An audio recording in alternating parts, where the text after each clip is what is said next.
हम ज्यादातर भगवान शिव को शिवलिंग के रूप में पूजते हैं, क्यों? सबसे पहले तो शिव जी को जानो। Who is Shiva? शिव बदसूरत भी है और सबसे सुंदर भी है। शिव को सबसे सुंदर फूलों से भी सजाया जाता है। शिव पर वो चीज भी चढ़ाई जाती है जो हम कभी लगा भी नहीं सकते। शिव वैरागी भी है और शिव माता सती के वियोग में पूरे ब्रह्मांड में भटके भी है। तो वहीं पे शिव जी के हाथ में एक डमरू है, इन्फिनिटी के रूप में, क्यों? डमरू का कॉन्सेप्ट है 4 युग को भी दर्शाता है। एक तो इन्फिनिटी, राइट, सतयुग, ओके, नीचे जाओगे त्रेता युग, द्वापर युग, कलयुग, फिर सतयुग। वाह।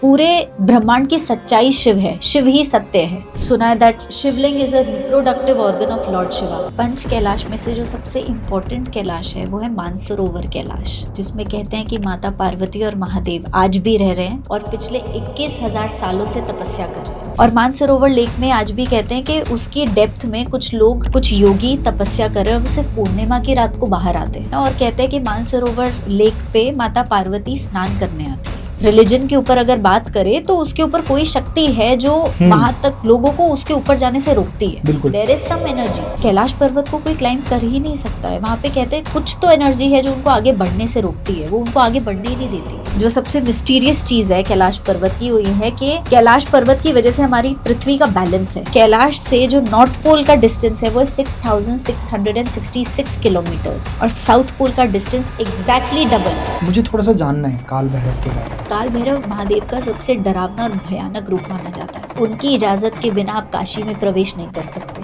और काशी को इस दुनिया का पहला शहर और आखिरी शहर भी माना जाता है। कहते हैं महादेव के त्रिशूल पे टिकी है काशी नगरी। पूरा ब्रह्मांड खत्म हो जाएगा, वो खत्म नहीं होगी, सिर्फ वो नगरी बचेगी। भगवान केवल 3 है, ब्रह्मा विष्णु महेश। हमारा शरीर ब्रह्मा विष्णु महेश की वजह से एग्जिस्ट करता है। पूरा ब्रह्मांड ब्रह्मा विष्णु महेश की वजह से चलता है। ब्रह्मा को क्रिएटर कहते हैं, विष्णु जी प्रिजर्वर है जो मेंटेन करते हैं और महेश डिस्ट्रॉय करते हैं। कहा गया है कि अलग अलग कल्पों में जो भी भगवान पहले प्रकट होता है उसे परम ब्रह्म माना जाता है। एक कल्पा होता है 4.32 बिलियन ईयर्स का। 1 kalpa is a day of lord Brahma. Manikarnika Ghat तो कहते हैं सबसे बड़ा शमशान घाट है। वो एक ऐसा घाट है जिसपे चिताएं नहीं बुझती, अग्नि हमेशा जलती रहती है। जब शिव जी अपनी समाधि में थे तब उनको डिस्ट्रैक्ट करने के लिए कामदेव आए थे। तब शिव जी ने अपनी तीसरी नेत्र से उनको भस्म कर दिया। उनका जो सबसे परम भक्त माना गया वो रावण को माना गया, क्यों? इसी भक्ति से प्रसन्न होकर उन्होंने वरदान दिया था कि आज से तुम्हें मेरे परम भक्त के नाम से जाना जाएगा। माना जाता है कि भगवान शिव को, उनको भी किसी ने श्राप दिया था, महादेव को श्राप।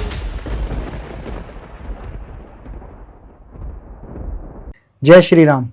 आज के इस पॉडकास्ट में हम जानेंगे भगवान शिव के रूप के बारे में, उनके रुद्र रूप के बारे में, उनके श्वेत रूप के बारे में, उनके अवतार के बारे में, भगवान शिव की लाइफ के बारे में।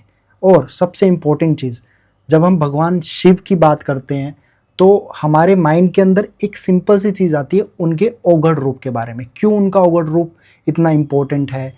क्या शिव के और भी ऐसे अवतार हैं जो लोगों को नहीं पता? और सबसे इम्पोर्टेंट बात, शिव को भी किसी ने श्राप दिया, जो आपको इस पूरे पॉडकास्ट के अंदर पता चलेगा उस श्राप के पीछे का कारण क्या है।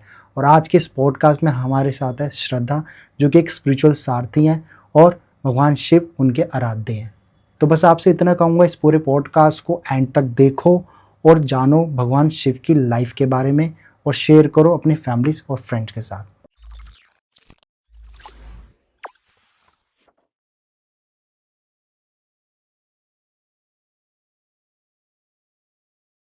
स्वागत है श्रद्धा जी आपका पॉडकास्ट कुनाल शो में। कैसे हो आप? मैं बिल्कुल ठीक हूँ। Thank you for having me here. Thank you so much कि आप हमारे शो पे आए। एंड हर हर महादेव। हर हर महादेव।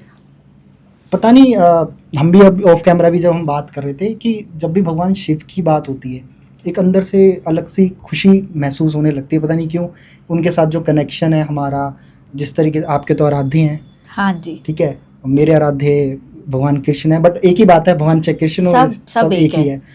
मुझे भगवान शिव के बारे में ना अच्छे से और जानना है। मुझे लगता है कि मैं शायद उनके बारे में थोड़ा कम जान पाया हूँ या बहुत ही कम जानता हूँ।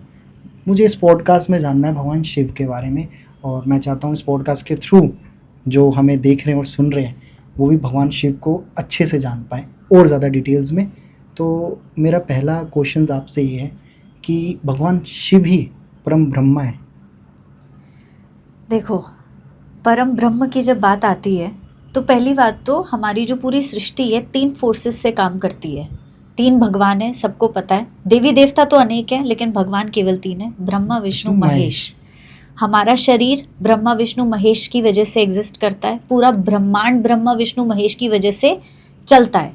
ब्रह्मा को क्रिएटर कहते हैं, lord Brahma is the creator. Vishnu ji preserver है, जो मेंटेन करते हैं, संचालन करते हैं जी। और महेश डिस्ट्रॉय करते हैं। हमारी बॉडी एक इंसेक्ट की बॉडी, ह्यूमन बॉडी, एनिमल तक सबके अंदर ये 3 पिलर्स काम करते हैं। जैसे हमारी बॉडी में देखा जाए तो सेल टाइम पर सेल बनती है, थोड़ी देर में काम करती है, बिल्कुल, फिर उसके बाद नष्ट हो जाती है, डिस्ट्रॉय हो जाती है। तो हो गए ब्रह्मा विष्णु महेश। बनी, थोड़ी देर काम किया, बॉडी को चलाया, बिल्कुल, उसके बाद खत्म हो गई महेश, फिर अगेन साइकिल, फिर ये साइकिल दोबारा बनती है। तो कहा गया है कि अलग अलग कल्पों में जो भी भगवान पहले प्रकट होता है उसे परम ब्रह्म माना जाता है। ओके। एक कल्पा होता है 4.32 बिलियन ईयर्स का। 1 kalpa is a day of lord Brahma. ये लॉर्ड ब्रह्मा का एक दिन है, एक दिन। 4.32 बिलियन ईयर्स। जैसे ये साल खत्म होते हैं उनकी रात शुरू हो जाती है। तो हर कल्प में अपने रोल्स निभाने के लिए तीनों में से जो भी पहले प्रकट होता है उनको परम ब्रह्म माना गया है। तो कोई पर्टिकुलर नहीं है कि, और देखा जाए तो तीनों एक हैं, एक ही है। और अगर आप अलग अलग पुराण पढ़ो तो सब में परम ब्रह्म किसी ना किसी को बताया गया। जैसे महाशिव पुराण में महादेव को बताया गया कि महादेव ही सब कुछ है, इनके बिना सृष्टि कुछ नहीं है। कृष्ण जी को भी बताया गया है भगवत गीता के अंदर कि मैं ही परम ब्रह्म हूँ, मैं ही सब कुछ हूँ, मेरे अंदर ही सब कुछ है। विष्णु पुराण में विष्णु जी को बताया गया है। तो लेकिन जो भी एक एक कल्पों में आके अपने रोल्स निभाएगा, प्रकट होगा, वो परम ब्रह्म माना गया है। तो तीनों परम ब्रह्म है, तीनों ही परम ब्रह्म है, तीनों ही है। तीनों की अपनी, अगर नॉर्मल लैंग्वेज में तो सबकी अपनी एक ड्यूटीज है, अपनी ड्यूटीज है। जो भी, अगर आप फॉर एग्जाम्पल इस साल में जैसे कहते हैं कि सावन के टाइम पे शिव जी जो होते हैं वो जाग जाते हैं और विष्णु जी अपनी योग मुद्रा में चले जाते हैं, तो वो उस टाइम पे रोल निभा रहे, तो वो परम ब्रह्म बन गए। जैसे ही वो अपनी समाधि में जाएंगे, विष्णु जी एक्टिवेट हो जाएंगे, तो विष्णु जी परम ब्रह्म है। वाह। हम ज़्यादातर भगवान शिव को शिवलिंग के रूप में पूजते हैं, सबसे ज़्यादा मान्यता है, सबसे ज़्यादा पूजनीय है, क्यों? सबसे पहले तो शिव जी को जानो, हु इज शिवा। पहले बात तो उनको आप पूरा समझ ही नहीं पाओगे, उनको समझकर हम लिमिट नहीं कर सकते हैं, वो इन्फिनिटी है। लेकिन Shiva is a pure consciousness. Shiva एक अंडरस्टैंडिंग भी नहीं है, वो कॉन्शियसनेस है। It is the ultimate reality. पूरे ब्रह्मांड की सच्चाई शिव है, शिव ही सत्य है। तो and that to Shiva is formless, उनका कोई फॉर्म नहीं है, उनको आप फिजिकल फॉर्म में डिस्क्राइब नहीं कर सकते हो, राइट? तो एक इंसेक्ट से लेके एनिमल से लेके हम तक, ह्यूमंस तक, मुझ में, आप में, यहाँ सब में शिव वास करते हैं। अब ऋषि मुनि ने, अब इसको हम फॉर्म तो नहीं दे सकते हैं शिव को, तो ऋषि मुनि ने हमें एक यंत्र दिया जिसके थ्रू हम शिव की आराधना करते हैं। अब वो था शिवलिंग। बहुत सुना है that Shivling is a reproductive organ of lord Shiva. लिंग कहते हैं, लिंग है यानी रिप्रोडक्टिव ऑर्गन है, रिप्रोडक्टिव ऑर्गन नहीं है। अगर आप लिंग पुराण में पढ़ोगे, आई रेड इट समवेयर, अगर आप लिंग पुराण में पढ़ोगे तो लिंग एक संस्कृत वर्ड है जिसका मतलब है चिन्ह, मार्क, सिंबल, साइन। शिव का चिन्ह है वो शिवलिंग, जिसकी हम पूजा करते हैं। शिवलिंग का जो नीचे वाला भाग होता है ना जी, वो होता है ब्रह्म भाग। ब्रह्म भाग के ऊपर होता है विष्णु भाग, और विष्णु भाग को कवर करती है शक्ति भाग। अब ये जो शक्ति भाग ऐसे है, इसके ऊपर जो ओवल शेप में होता है, ये होता है रुद्र भाग। दिस इज रुद्र भाग, जिसके मतलब प्रकृति के ऊपर पुरुष है। और हम उस पुरुष की पूजा करते हैं जो प्रकृति के बीच में रह के भी बिल्कुल डिस्ट्रैक्टेड नहीं होते, उन्हें सब कुछ संभाल रहे। पूरी एक निराकार रूप ने पूरी सृष्टि को संभाल के रखा हुआ है, बिना शिवलिंग के कुछ भी नहीं है। तो this is the concept of Shivling. वो एक यंत्र हमें ऋषियों ने दिया था जिसके थ्रू हम शिव की पूजा करते हैं, उनसे कनेक्ट कर पाते हैं। और हमारे मेडिटेशन में कहते हैं, व्हेन वी मेडिटेट, कहते हैं अगर आप शिवलिंग के ऊपर कंसंट्रेशन करके अगर आप ध्यान करते हो, मेडिटेशन करते हो, तो आपको फोकस बनाना नहीं पड़ता, वो अपने आप बन जाता है। तो आई हैव ट्राइड दिस कि मेरे पास छोटे से शिवलिंग है, मैं उनके ऊपर जब उनको फोकस करके सामने दिया जला के मैं उनको देख के ओम नमः शिवाय का जब ज़ोर ज़ोर से जाप करती थी, तो वो ओम नमः शिवाय बाहर से नहीं, वो अंदर से आ रहा है। तो वो अंदर उतनी आवाज़ आ रही थी जितनी बाहरों में अंदर से एकदम शांत होती चली गई। I practice this for 21 days and it was a very different experience. So Shivling has that power to transform you from this to this. And काफ़ी जगह पे मोस्ट ऑफ द टाइम हम शिव को एक ओगड रूप में देखते हैं, जो उनको दिखाया गया है। क्यों? क्या सिर्फ ओगड रूप ही शिव की पहचान है? शिव के कई रूप हैं। शिव बदसूरत भी हैं और सबसे सुंदर भी हैं। शिव को सबसे सुंदर फूलों से भी सजाया जाता है। शिव पर वो चीज़ भी चढ़ाई जाती है जो हम कभी लगा भी नहीं सकते, भस्म से भी सजाया जाता है। शिव वैरागी भी हैं, शिव मोह माया से परे है, और शिव माता सती के वियोग में पूरे ब्रह्मांड में भटके भी हैं। ये शिव हैं। शिव औघड़ भी हैं, शिव का चंद्रशेखर रूप भी है। शिव गृहस्थ भी हैं, दूसरी तरफ वो शमशान में भी बैठते हैं, शमशान में भी बैठते हैं, वो कैलाशपति भी हैं। तो शिव को आप कोई पर्टिकुलर रूप नहीं दे सकते हो, आपको जिस रूप में उनकी पूजा करनी है आप करो, वो फिर भी आएंगे। हर किसी के लिए ना उनका रूप अलग है। जैसे जो मैरिड वुमेन है वो उनके गृहस्थ रूप की पूजा करती हैं, राइट, शिव परिवार की पूजा करती हैं कि परिवार बना रहे। अगर आप योगिक प्रैक्टिसेस में जाओगे तो उनके आदि योगी स्वरूप की पूजा करते हैं। शिव महान योगी हैं, उनसे बड़ा कोई योगी नहीं है। उन्होंने सबको योगा का ज्ञान दिया है, ध्यान का ज्ञान दिया है। उन्होंने हमें एक ऐसी चीज दी है जिसके थ्रू हम शिव को अपने पास रख सकते हैं, वही रुद्राक्ष। तो अगर कोई योगी होगा तो वो आदि योगी की पूजा करेगा। और अभी जैसे आपने बताया रुद्राक्ष, क्योंकि रुद्राक्ष की अपनी एक मान्यता है, बहुत अलग अलग प्रकार के भी रुद्राक्ष होते हैं। सही तरीके से अगर समझा जाए तो क्या कोई भी रुद्राक्ष जो लोग पहनते हैं वो शिव के साथ ही कनेक्ट कर पाते हैं उस रुद्राक्ष से? बिल्कुल करते हैं। मैंने एक्सपीरियंस किया, मैंने कई साल रुद्राक्ष पहना है। अभी तो I am not wearing, but मैंने कई साल रुद्राक्ष पहना है। रुद्राक्ष का ना एक पहले तो स्टोरी है कि एक इंसान, एक आदमी तपस्या कर रहा था। तो जितने भी सप्तऋषि थे उनको, और वो तपस्या में इतने लीन हो गए, शिव जी महादेव वो तपस्या में इतने लीन हो गए कि उनको कुछ नहीं पता क्या मेरे आसपास क्या हो रहा है। वो इतने अपनी समाधि में चले गए। जो सप्तऋषि थे उन सबको लगा that he is gone, but then उनको लगा चले गए। तब उन्होंने एक साइन दिया था that I am still here, और वो साइन था टीयर्स ऑफ एक्सटेसी, यानी खुशी के आंसू। जैसे ही वो ज़मीन पर पड़े वो रुद्राक्ष बन गए। तो रुद्राक्ष एक सिर्फ बीज नहीं है, it's not a seed, it's Lord Shiva himself. पुराने ऋषि मुनि रुद्राक्ष को जब धारण करते थे वो क्या करते थे, जगह जगह उनको भिक्षा लेने के लिए जाते थे, खाना खाने जाते थे, पानी भी कहीं कहीं पे पी रहे हैं। तो वो क्या करते, रुद्राक्ष एक साइंटिफिक चीज़ भी है जो ऋषि मुनि करते थे। वो क्या करते थे कि किसी रुद्राक्ष को ना किसी खाने के ऊपर ऐसे रख देते थे। तो अगर रुद्राक्ष एंटी क्लॉकवाइज घूम रहा है तो मतलब खाने में इम्प्योरिटी है, नेगेटिविटी है, खाने लायक नहीं है, वो छोड़ देते थे। अगर वो क्लॉकवाइज घूम रहा है मतलब वो पॉजिटिव है, खाया जा सकता है।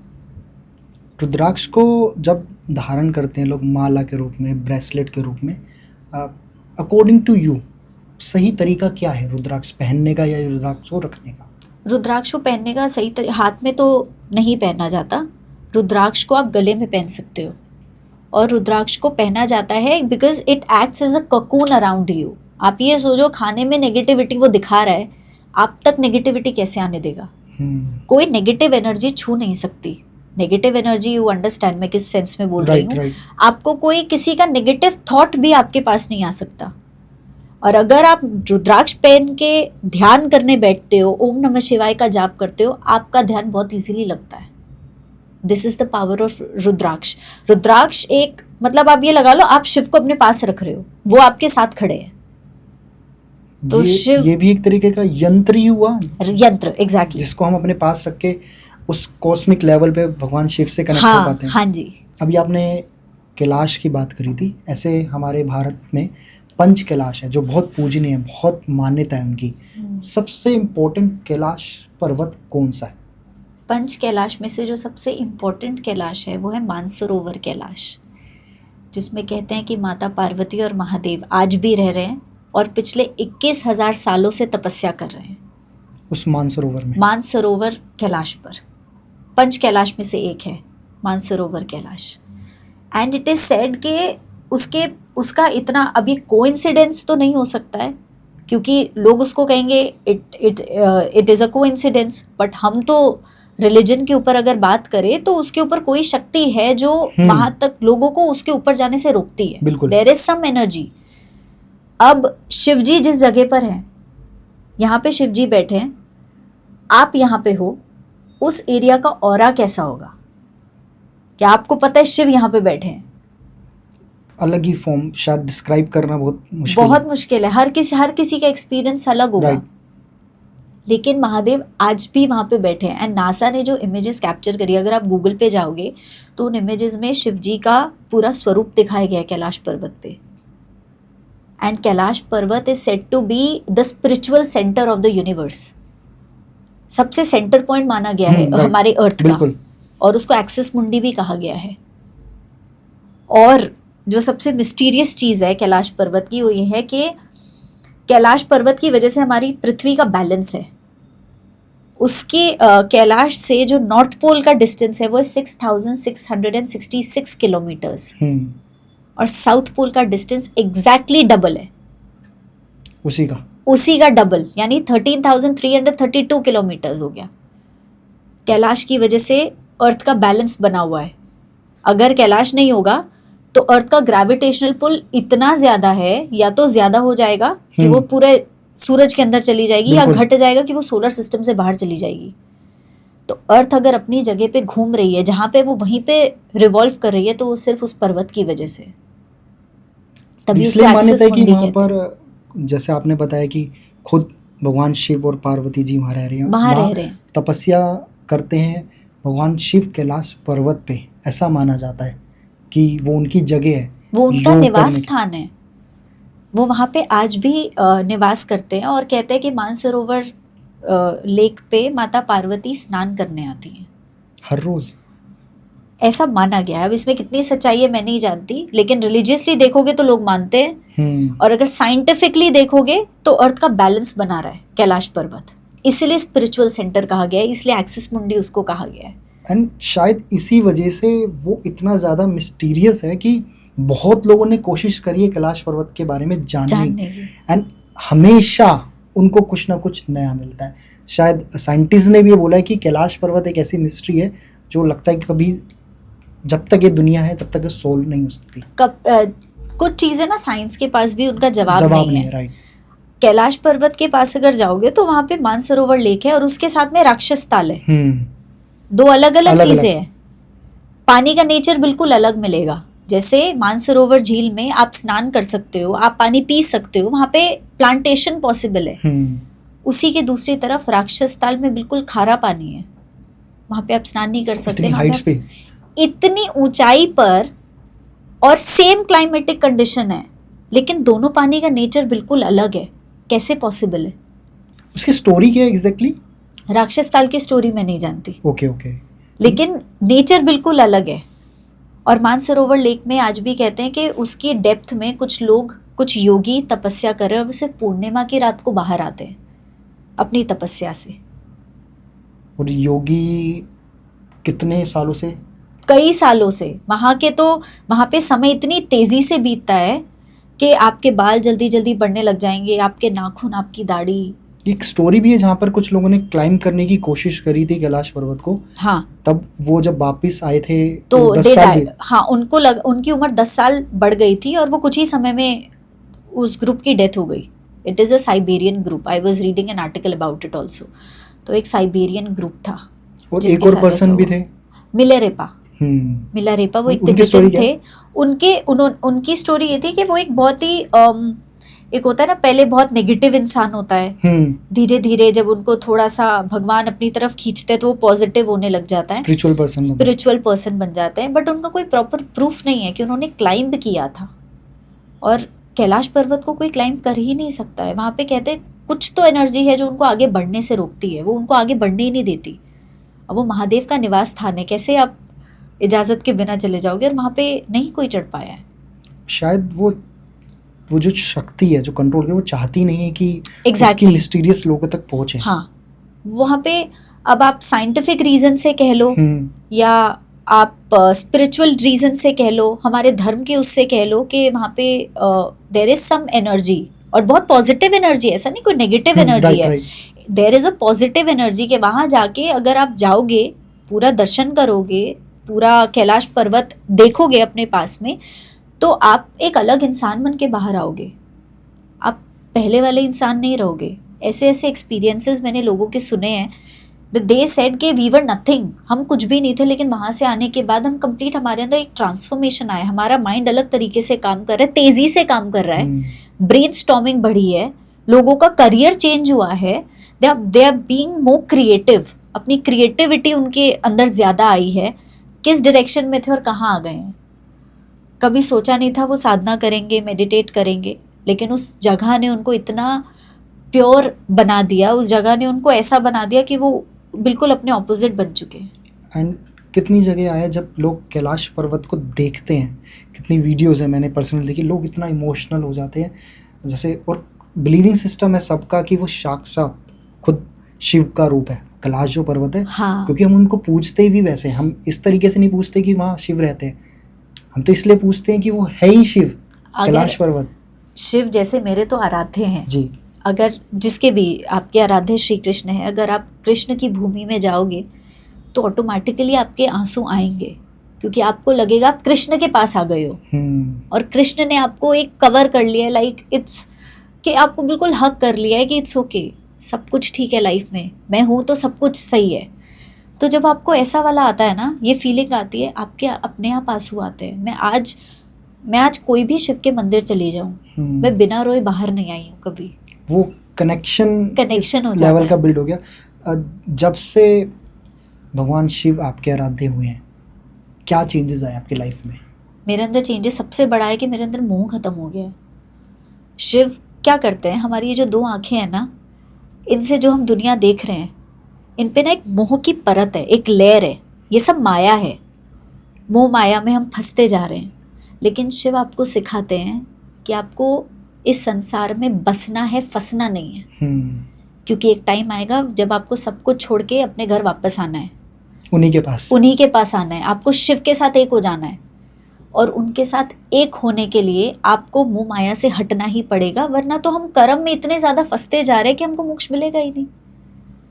हम मोक्ष की तरफ जाने की कोशिश भी नहीं कर रहे, सिर्फ भगवान की भक्ति करना या तरह तरह मंदिर में जाके पूजा करना, पाठ करना, ये इससे मोक्ष नहीं मिलता है। मोक्ष मिलता है कर्मों से। कहते हैं गंगा स्नान करके पाप धुलते हैं, कैसे धुलेंगे? आपने इतना बड़ा पाप कर दिया, कुछ भी आपने गलत कर दिया, और आप पाप करने के बाद गंगा स्नान कर रहे हो, पाप धुल जाएगा? भगवान तो किसी से नाराज़ नहीं होते। अब तो उनके बच्चे हो, अगर माँ बाप भी, अगर हम कोई बहुत बड़ी गलती करते, माँ बाप के सामने सरेंडर कर दे, मुझे माफ़ कर दो, मुझसे गलती होगी, वो भी माफ़ कर देंगे, नाराज़गी दिखाएंगे पर माफ़ कर देंगे, रिश्ता नहीं तोड़ेंगे। वो माँ बाप नहीं है, वो तो पिता हैं सभी के लिए। अब आप उनको किन नज़रों से देखो, सबका उनके साथ कनेक्शन अलग है। मैं उनको एक दोस्त के नज़रिए से देखती हूँ, मैं उनको एक गाइड के नज़रिए से देखती हूँ कि आप मुझे गाइड करो, जब तक आप खड़ो मेरी लाइफ में कुछ खराब हो ही नहीं सकता है। वो ऐसा आपको प्रोटेक्ट कर रहे हैं। He is a protector. वो एक मेरे अराउंड एक ऐसा ब्लैंकेट बना देते हैं कि मेरे को कोई परेशान नहीं कर सकता है। लेकिन फिर भी अगर मैं बहुत ज़्यादा परेशान होती हूँ तो मेरे मन में ये आता है, आप देख लेना। और मुझे लगता है वो सबके साथ हैं। ऐसा ये मानना शायद गलत होगा कि मेरे साथ शिव नहीं है। हाँ, वो सबके साथ हैं। अब सबके साथ ना उनका कनेक्शन अलग है। कोई उनको कृष्ण के रूप में देखता है, कोई उनको विष्णु के रूप में देख रहे हैं, कोई राम के कोई रूप में। राम के रूप में देख रहे हैं। आप कहीं पर भी जाओ आपको वापस उन्हीं के पास आना है। श्री राम किनकी पूजा करते हैं?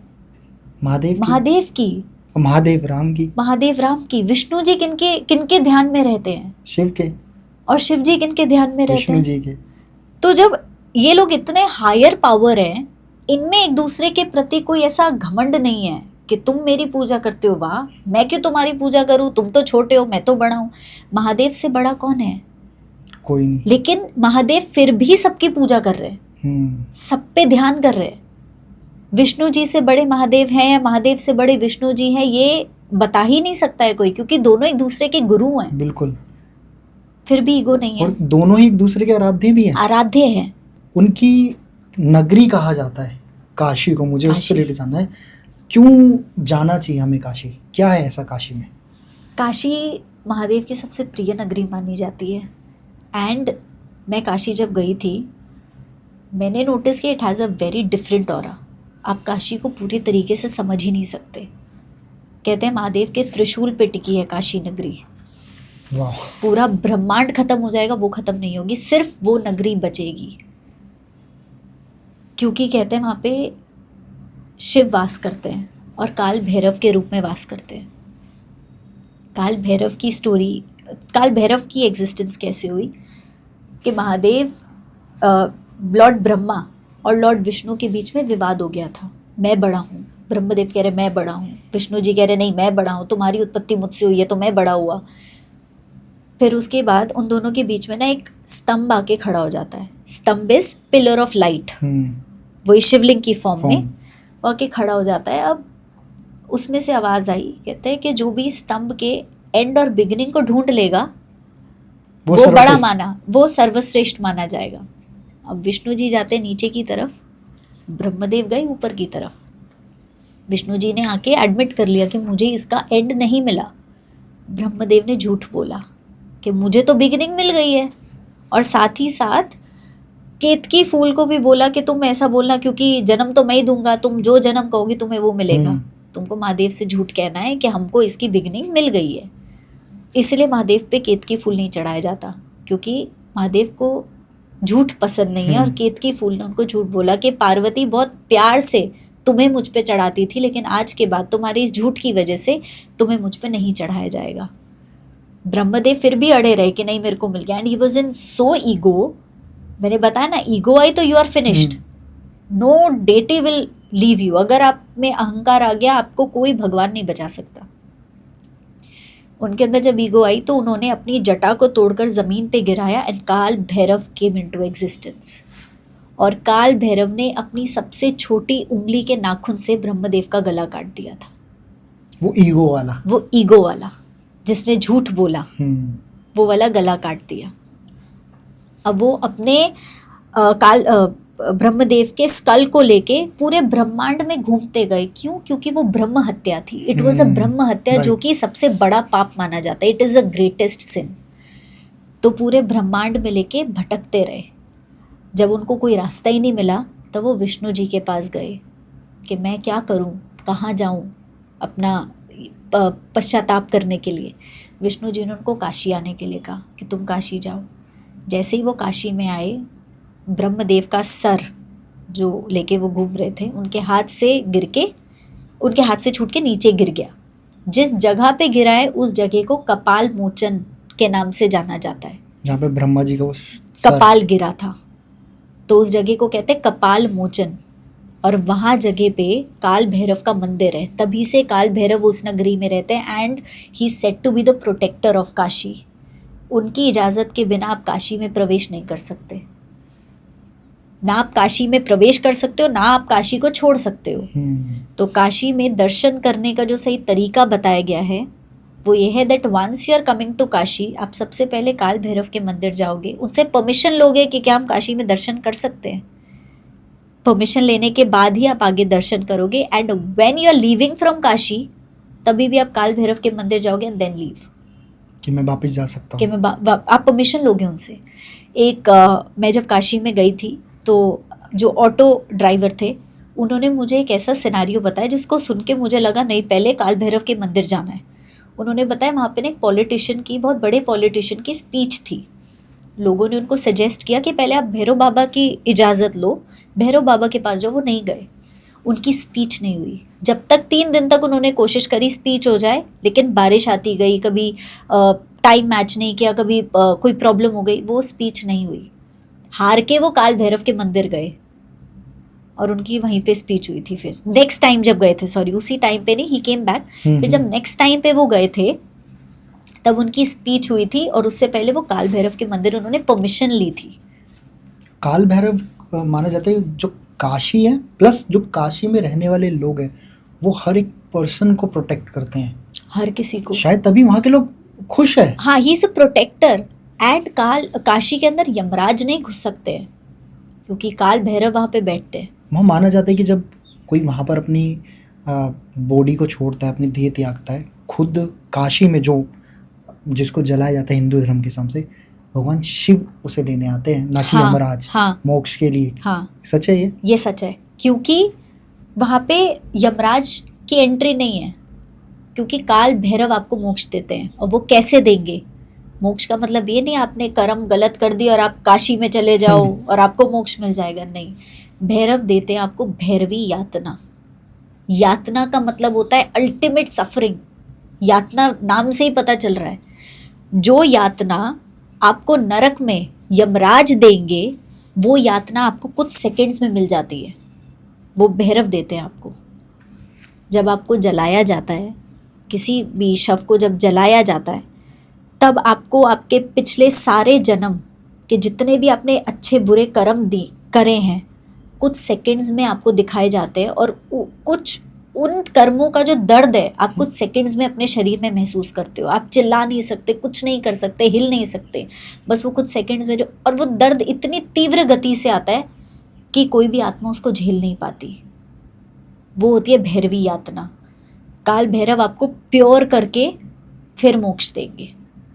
और काशी में जब भी किसी की मृत्यु होती है और बहुत लोगों की वहाँ पर चिताएं जलाई जाती है, वहाँ पर इसे नेगेटिव ना लेकर या इमोशनल होकर उसको एक फेस्टिवल की तरह मनाया जाता है, सेलिब्रेट किया जाता है। क्यों?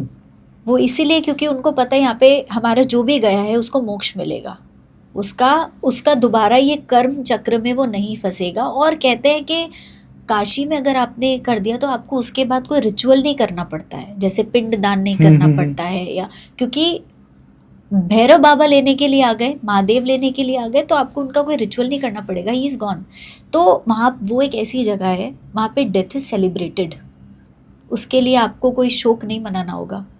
वहाँ पे लोग सेलिब्रेट करते हैं कि क्योंकि कौन नहीं चाहता, सब चाहते कि हमारे जो भी गए हैं पूर्वज जो भी हैं उनको इस तकलीफ से मुक्ति मिले, इसलिए वहाँ पे डेथ को सेलिब्रेट किया जाता है क्योंकि वहाँ पे मोक्ष मिलता है। आई थिंक जैसे हम अपने बर्थ को सेलिब्रेट करते हैं, अगर डेथ को भी जैसे काशी में सेलिब्रेट किया जाता है, अगर हम नॉर्मलाइज तरीके से भी कर पाए सेलिब्रेट, तो शायद मुझे लगता है जो हमारी अटैचमेंट है वो भी कम होगी और हम एक सोल को अच्छे तरीके से भेज पाएंगे जहाँ वो जाना चाह रही है। करेक्ट। और ये तभी हो सकता है जब अटैचमेंट खत्म हो जाए। पहले अटैचमेंट को खत्म करना है, उसके बाद ही हम हर किसी की डेथ को सेलिब्रेट कर पाएंगे। अब ये कहना बहुत आसान है, लेकिन आप सोच के देखो, किसी माँ का छोटा सा बच्चा गुजर गया, जैसे वो 20 इयर्स का था, वो गुजर गया, वो कैसे सेलिब्रेट करेगी वो माँ? बहुत मुश्किल है उसके लिए। किसी की माँ गुजर जाती है, किसी के पिता गुजर जाते हैं। मेरे तो दादाजी गुजरे हैं, मैं तो ही उनकी डेथ को सेलिब्रेट नहीं कर पाई। इट टुक मी कितने दिन के, मैंने मतलब दिमाग से निकाला ही नहीं उनको। लेकिन जब मैंने वो वीडियो देखी तब मैंने सोचा कि अब मैं अपने दादाजी को तकलीफ नहीं दूंगी। तो इट टेक्स टाइम। मणिकर्णिका घाट बहुत मान्यता है उस घाट की, और आप पर्सनली वहाँ पे आपने विजिट किया जी। क्या आपका एक्सपीरियंस था उस जगह का? वहाँ पे बहुत डिफरेंट हो रहा है। नॉर्मल शमशान घाट पे भी मैं गई हूँ, 2 बार ही गई हूँ, लेकिन मणिकर्णिका घाट तो कहते हैं सबसे बड़ा शमशान घाट है पूरे इंडिया का, माना जाता है। उसमें राउंड द क्लॉक वो एक्टिव रहता है। वो एक ऐसा घाट है जिसपे चिताएं नहीं बुझती, अग्नि हमेशा जलती रहती है। अप्रॉक्सीमेट 300 बॉडीज रोज जलती हैं, रोज। और उसकी मान्यता इसलिए ज़्यादा है क्योंकि वहाँ पे कहते हैं माता सती का ना कान का कुंडल गिर गया था, मणिकर्णिका घाट पे। मणिकर्णिका घाट पे। एंड महादेव वाज लाइक कोई बात नहीं, गिर गया तो क्या हो गया, बट विष्णु जी को लगा नहीं मैं ढूंढ के लाता हूँ। जब वो गए, पूरा खोदा मिट्टी में, तो उनको इतना पसीना आ गया था कि वो पूरा कुंड बन गया पसीने का। वो कुंड मणिकर्णिका घाट है। अगर वहाँ पे स्नान किया जाता है? स्नान मैंने मणिकर्णिका घाट पे स्नान करते किसी को देखा नहीं। मैं जिस टाइम पे गई थी वहाँ पे बॉडीज़ इतनी ज़्यादा जल रही थी और 2 बॉडीज़ बिल्कुल रखी हुई थी उनको ले जाने के लिए। एंड बॉडीज़ को बहुत सजाया जाता है, बहुत अच्छे से सजाया हुआ था। I am sorry, I should not से दिस, बट मैंने देखा एंड मैं उस टाइम पे तो मेरे अंदर इमोशंस ही नहीं थे। मैं बिल्कुल ब्लैंक थी कि मैं क्या बोलूँ। इतनी चिताएँ आपके सामने जल रही हैं, इंसान का दिमाग तो वैसे ही ब्लैंक हो जाएगा और आप वहाँ पे ट्रांसफॉर्म हो के आओगे, गारंटीड। काफ़ी मैंने वीडियोस में बहुत बड़े बड़े लोगों को की कहते हुए देखा कि लाइफ में एक बार काशी ज़रूर जाओ और मणिकर्णिका घाट पे जाके बैठो। ज़रूर। आपको एग्जैक्ट रियलिटी दुनिया की जो है, जिस चीज़ में आप फंसे हुए हो ना, वो आपका फर्स्ट स्टेप होगा आपको वहाँ से बाहर निकालने का। ये अटैचमेंट से दूर करेगा। कोई बहुत लोग हैं जो मोह माया में ना ज़्यादा अगर फंसे हुए हैं, काशी से वापस आते हैं, उनका मैंने बहुत एक्सपीरियंसेस सुने हैं, वीडियोस में, यूट्यूब पर ही देखें, तो आपको वहाँ जाके पता चलता है कि ये शरीर ना सिर्फ एक यंत्र है कर्म को करने का और कर्म को काटने का। इसके अलावा कोई दूसरा चीज़ नहीं है जिसकी वजह से हम शरीर को चला रहे हैं। इसके अंदर जो एनर्जी है इस बॉडी के अंदर, जब वो निकल जाएगी तो दिस बॉडी इज़ नथिंग। क्या है ये बॉडी? कुछ भी नहीं। आँख नहीं खोल पाएगी, कुछ काम नहीं कर पाएगी, किसी की गाली सुन नहीं पाएगी, किसी को दे नहीं पाएगी, किसी के बुरे कर्म को नोटिस नहीं कर पाएगी, कुछ बुरा कर्म कर नहीं पाएगी, बुरा क्या अच्छा दान भी नहीं कर पाएगी, कुछ भी नहीं कर पाएगी। तो ये सिर्फ एक यंत्र है कर्म को करने का और कर्म को काटने का। ये मैंने काशी में जाके समझा। और काशी को इस दुनिया का पहला शहर और आखिरी शहर भी माना जाता है। हाँ, क्योंकि काशी में अभी मैंने बताया ना, वहाँ का एक तो शिव जी की वो प्रिय नगरी है, एंड दैट टू काल भैरव उसकी प्रोटेक्शन में है। हर द्वार पे चारों दिशाओं से भैरव बाबा उसको प्रोटेक्ट कर रहे हैं। कोई असुर नहीं जा सकता, कोई गलत मेंटालिटी से वहाँ नहीं जा सकता, कोई वहाँ से एग्जिट नहीं कर सकता उनकी परमिशन के बिना। आप ये लगा लो, अगर आप काशी में जा रहे हो, आपको भैरव बाबा ने बुलाया है। मुझे थोड़ा सा जानना है काल भैरव के बारे में। काल भैरव के बारे काल भैरव महादेव का सबसे डरावना और भयानक रूप माना जाता है। जैसे वीरभद्र है, काल भैरव भी सेम है, सबसे भयानक रूप महादेव का। उनको मैं काल भैरव से पता है कब जुड़ी, जब मैं काशी गई। मैं उनके बारे में नहीं जानती थी, लेकिन जब मैं काशी में गई, मैंने काल भैरव जब मंदिर में मैं गई, वहाँ का ऑरा बहुत अलग था। It was a very welcoming energy, कि जैसे वो आपको वेलकम कर रहे हैं। और जैसे ही पंडित वहाँ से हटे और मैंने उनका स्वरूप अपने सामने देखा, आई स्टार्टेड क्राइंग। कि मुझे तब लगा कि बहुत ब्लेसिंग है अगर कोई काशी में पैदा हो रहा है और काशी में ही अपना शरीर छोड़ रहा है। ये बहुत बड़ी ब्लेसिंग है उसके लिए, क्योंकि आप एक ऐसी जगह पे अपना शरीर छोड़ रहे हो और ऐसी जगह पे आपका जन्म हो रहा है जहाँ पे जाने के लिए दुनिया तरस रही है। बट बहुत लोगों को इसकी वैल्यू नहीं है।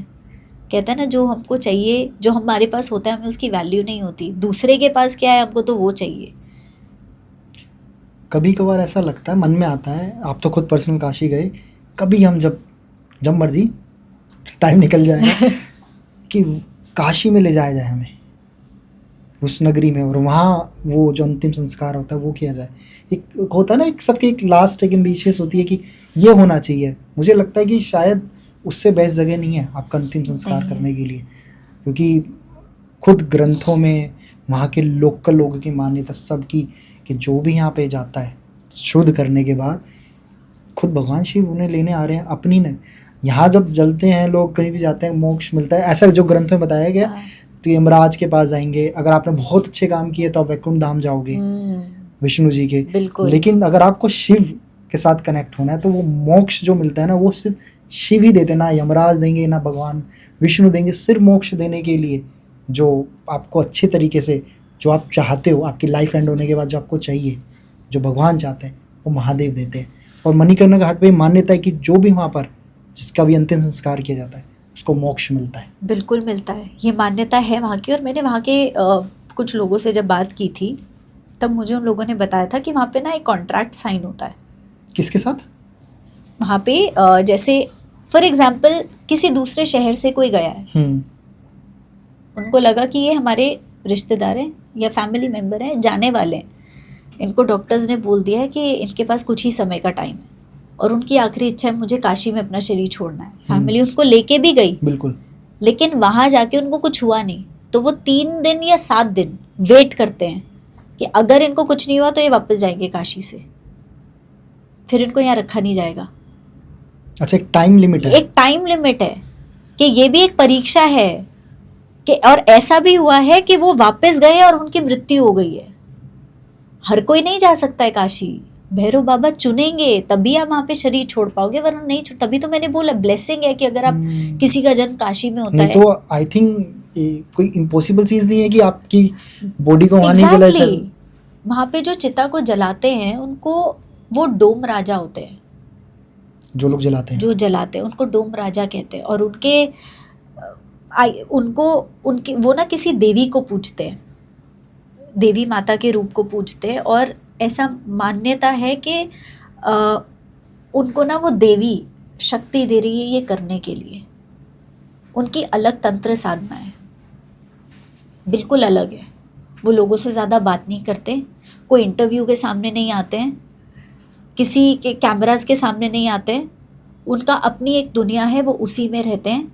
मैंने सबसे पहले जब मैंने अपने दादाजी की बॉडी को जलते हुए देखा था, तब पंडित जी ने ना मेरे सामने एक लकड़ी ऐसे तोड़ी थी। वो लकड़ी का तोड़ने का मतलब पता है क्या है? कि अब इनका और आपका रिश्ता ख़त्म। और ये सबको देखने को मिलता है। फिर मुझे लगा कि अरे ये तो अभी तक he was my grand father, with in seconds he was a body. Body को लेके जाओ, बॉडी को ये करो। मुझे बहुत बुरा लग रहा था कि नाम से बोलो, अब बॉडी क्यों बुला रहे हो? तो कहते हैं बॉडी है, नाम जिनका था ये तो शरीर का नाम था ना, अब आत्मा तो निकल गई, अब क्या बचा है? ये तो सिर्फ एक इंस्ट्रूमेंट है, कुछ भी नहीं है इसमें।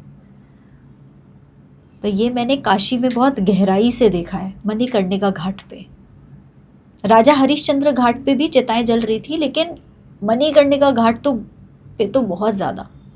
मुझे लगता है महादेव ने मुझे चुना है। और अगर मेरी नज़र में, मैं किसी के ऊपर क्वेश्चन नहीं कर रही हूँ, मुझे ऐसा लगता है कि अगर आप महादेव से जुड़ते हो, अगर आप महादेव की भक्ति करते हो, सबसे पहले तो वो आपको बहुत निचोड़ते हैं, वो आपको बिल्कुल तोड़ कर रख देते हैं, क्योंकि वो परीक्षा ऐसी लेते हैं कि ये कितनी हद तक मेरी भक्ति कर सकता है, मुझे छोड़ तो नहीं देगा। हमसे ज़्यादा डर तो उनको है, हमको तो डर नहीं है। हमको तो पता है कि अगर मैं आज उनको याद नहीं करूँगी, 4 दिन बाद उनकी पूजा करूँगी, वो तो फिर भी हैं। उनको ज़्यादा डर है भक्त मुझसे दूर हो जाएगा, मेरा एक भक्त कम हो जाएगा, मुझसे नाराज़ हो गया। और होता है, मैं उनसे कई बार नाराज़ हो चुकी हूँ, लेकिन फिर मुझे लगता है उनके अलावा मेरा है ही कौन। मुझे तो उनसे नाराज़, मतलब मैं अपना राइट समझती हूँ कि मैं आपसे बात नहीं कर रही, आपने मेरी बात नहीं सुनी तो मैं आपसे बात ही नहीं कर रही। फिर मुझे लगता है कि नहीं, ऐसा लगता है वो मुझे अंदर से समझा रहे हैं कि तेरे भले के लिए मैंने किया है। मैं वापस उनके पास चली जाती हूँ कि अच्छा सॉरी, मैं आगे से नाराज़ नहीं होंगी। तो इस तरीके का कनेक्शन अगर आपका आराध्य के साथ है तो आपको प्रॉब्लम नहीं लगती है। आपने बिल्कुल सही बोला कि वो प्रॉब्लम हमको दिख रही है, अदरवाइज तो वो सिर्फ एक सिचुएशन है, एक स्टिमुलस ही तो है जो आपको टेस्ट करने के लिए आई है कि ये किस तरीके से इसको हैंडल करते हैं। और अगर आप अपने आराध्य को साथ रखते हो तो आप उस सिचुएशन से बहुत इजीली निकल सकते हो। इसी स्टूडियो में हम अपने गेस्ट के साथ रिकॉर्ड कर रहे थे, उन्होंने मेरे को एक चीज़ बताई कि महादेव देवों में सबसे बड़े हैं। अच्छा, देवों के देव महादेव, लेकिन सबसे जल्दी किसी को प्रसन्न करना हो ना, खुश करना हो, तो वो महादेव है। वो भोलेनाथ है। कह रहे आप इतनी आसानी से उनको खुश कर सकते हो। कह रहे मतलब वो इतने भोले कि अगर उनको ना अपने, जैसे बोलते हैं ना माया वाला जाल, हाँ, उसके लिए भी लोग ललचाते हैं कि मुझे ये चाहिए वो चाहिए। वो भोलेनाथ है, वो मूर्ख नहीं है। हाँ। ताड़कासुर एक असुर था, उसने महादेव के साथ ना छल किया। पहले तो उसने तपस्या करी उनको प्रसन्न करने के लिए। जैसे ही महादेव आए वरदान देने के लिए उसकी भक्ति की वजह से, तब उसने बोला कि मुझे अमर कर दो, मैं अमर रहना चाहता हूँ। वो भोलेनाथ है, वो मूर्ख नहीं है। अब उन्होंने क्या किया, उन्होंने बोला कि मैं अमर का वरदान तो नहीं दे सकता, क्योंकि अगर तुम्हारा जन्म हुआ है तो तुम्हारी मृत्यु हो गई, कोई भी इस दुनिया में अमर नहीं है। तो उसने बोला बड़ी चालाकी से, उसने बोला कि ठीक है, अगर आप मुझे अमर नहीं कर सकते हो तो मैं चाहता हूँ कि मेरा जो वध है वो आपके पुत्र के हाथों हो।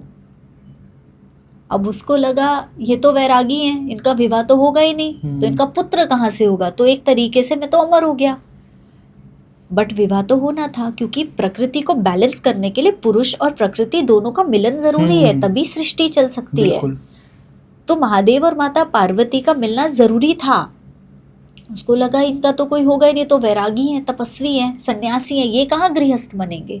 बट ये हुआ, उनका वध ताड़कासुर का वध कार्तिकेय ने किया था, क्योंकि कार्तिकेय का जन्म तो होना ही था। कार्तिकेय जी के बारे में बहुत कम बताया जाता है, मतलब इन द सेंस हम महादेव के बारे में जानने की कोशिश करते हैं, माँ पार्वती, गणेश जी। जब कार्तिकेय जी की बात आती है, उनको ज़्यादातर साउथ में पूजा जाता है जी, बहुत मान्यता उनकी, बहुत पूजनीय है। लेकिन कार्तिकेय जी के बारे में बात बहुत कम होती है, क्यों, ऐसा क्यों?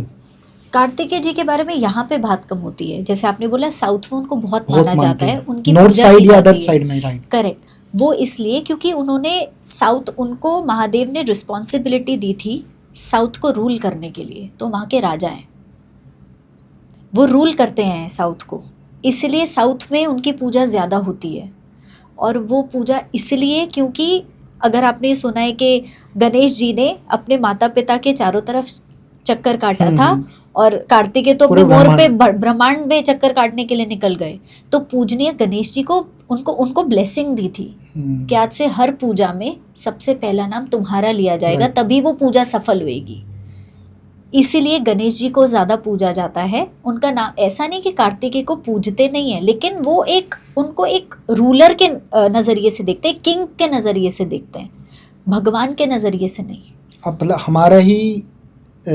हमारे ही हिस्सा जो हमें रूल कर रहे हैं, हमें गाइड कर रहे हैं इस तरीके से। बिल्कुल। पर कार्तिकेय का रूप भी बहुत गुस्सेल, मतलब गुस्सेल है कि बताया जाता है वॉरियर ना, वो तो वॉरियर है। उन्होंने ऐसी फाइटें करी हैं, ऐसी चीजें करी हैं जो एक देवता भी तरसते थे उनकी तरह बनने के लिए। और उनको अस्त्र शस्त्र का ज्ञान किसने दिया? महादेव ने।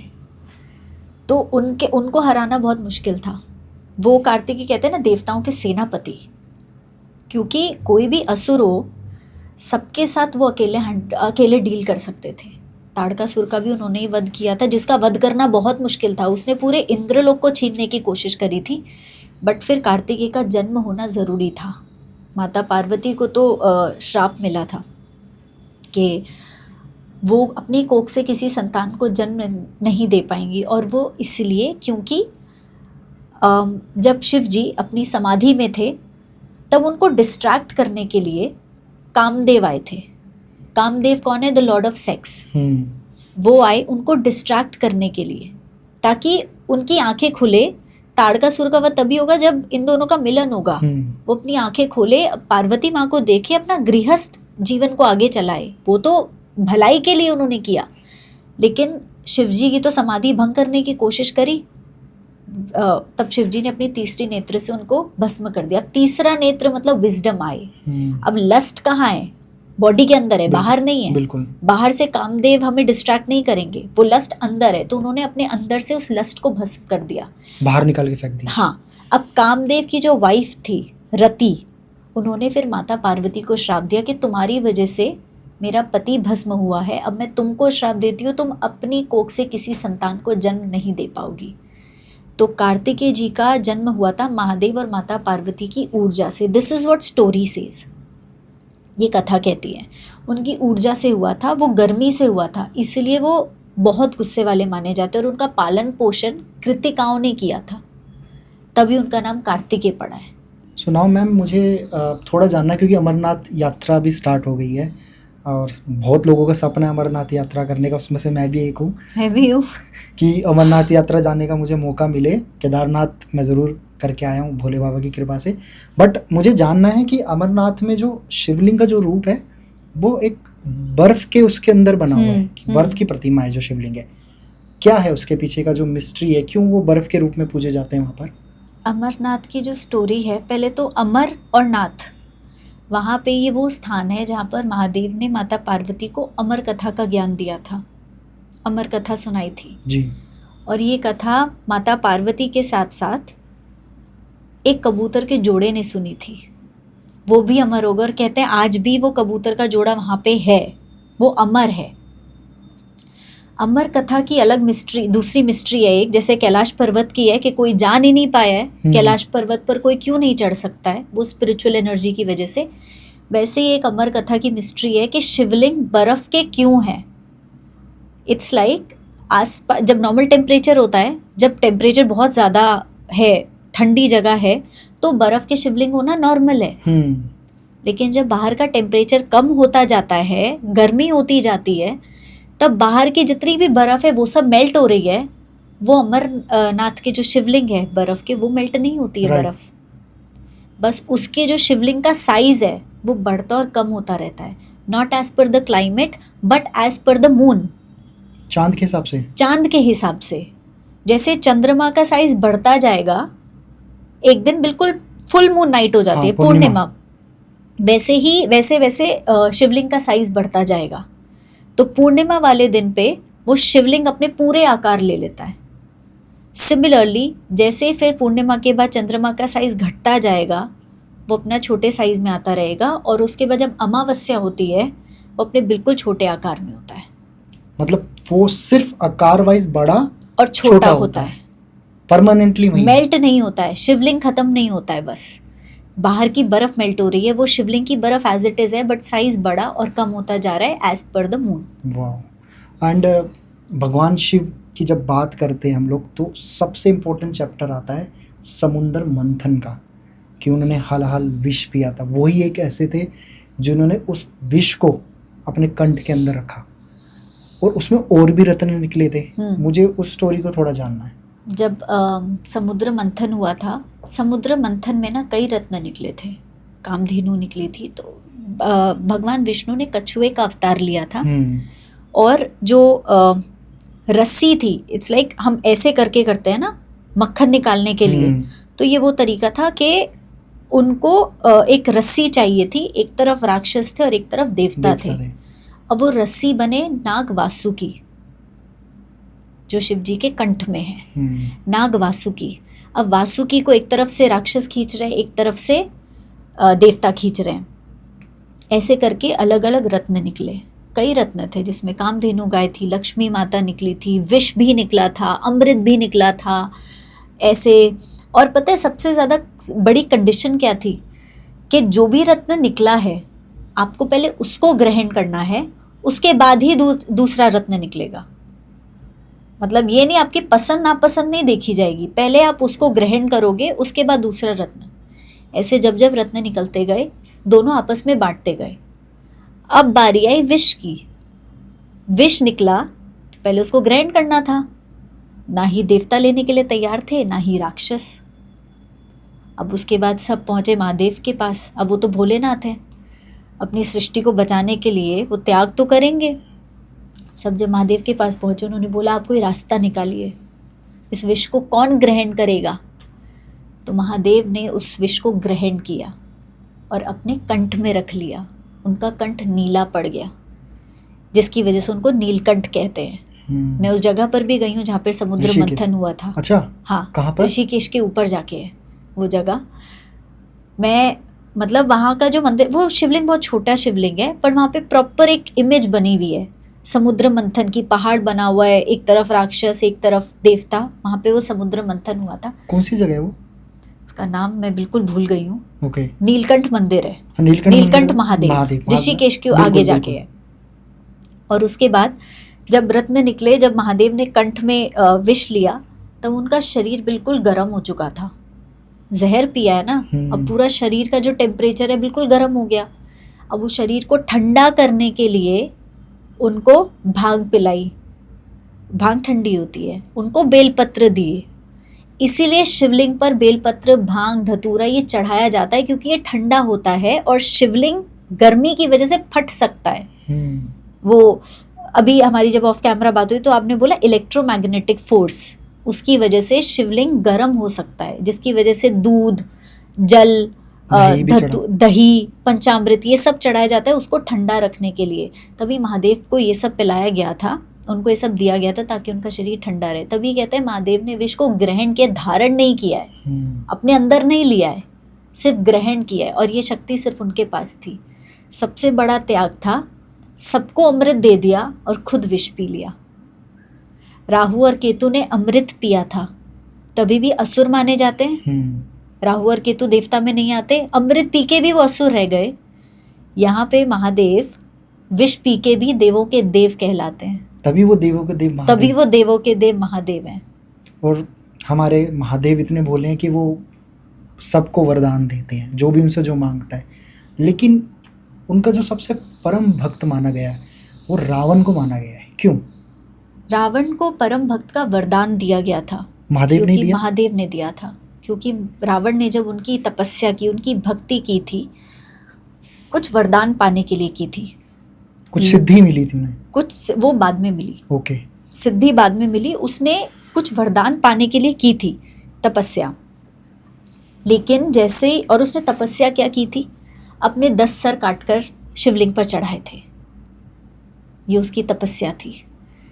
जैसे ही वो महादेव उसको वरदान देने के लिए आए, अब आप सोचो, आपने कुछ मांगा और महादेव आ गए आपके सामने कि बता तुझे क्या चाहिए, माइंड ब्लैंक नहीं हो जाएगा? क्या मांग पाओगे? बिल्कुल, उनको कहेंगे मुझे कुछ नहीं चाहिए।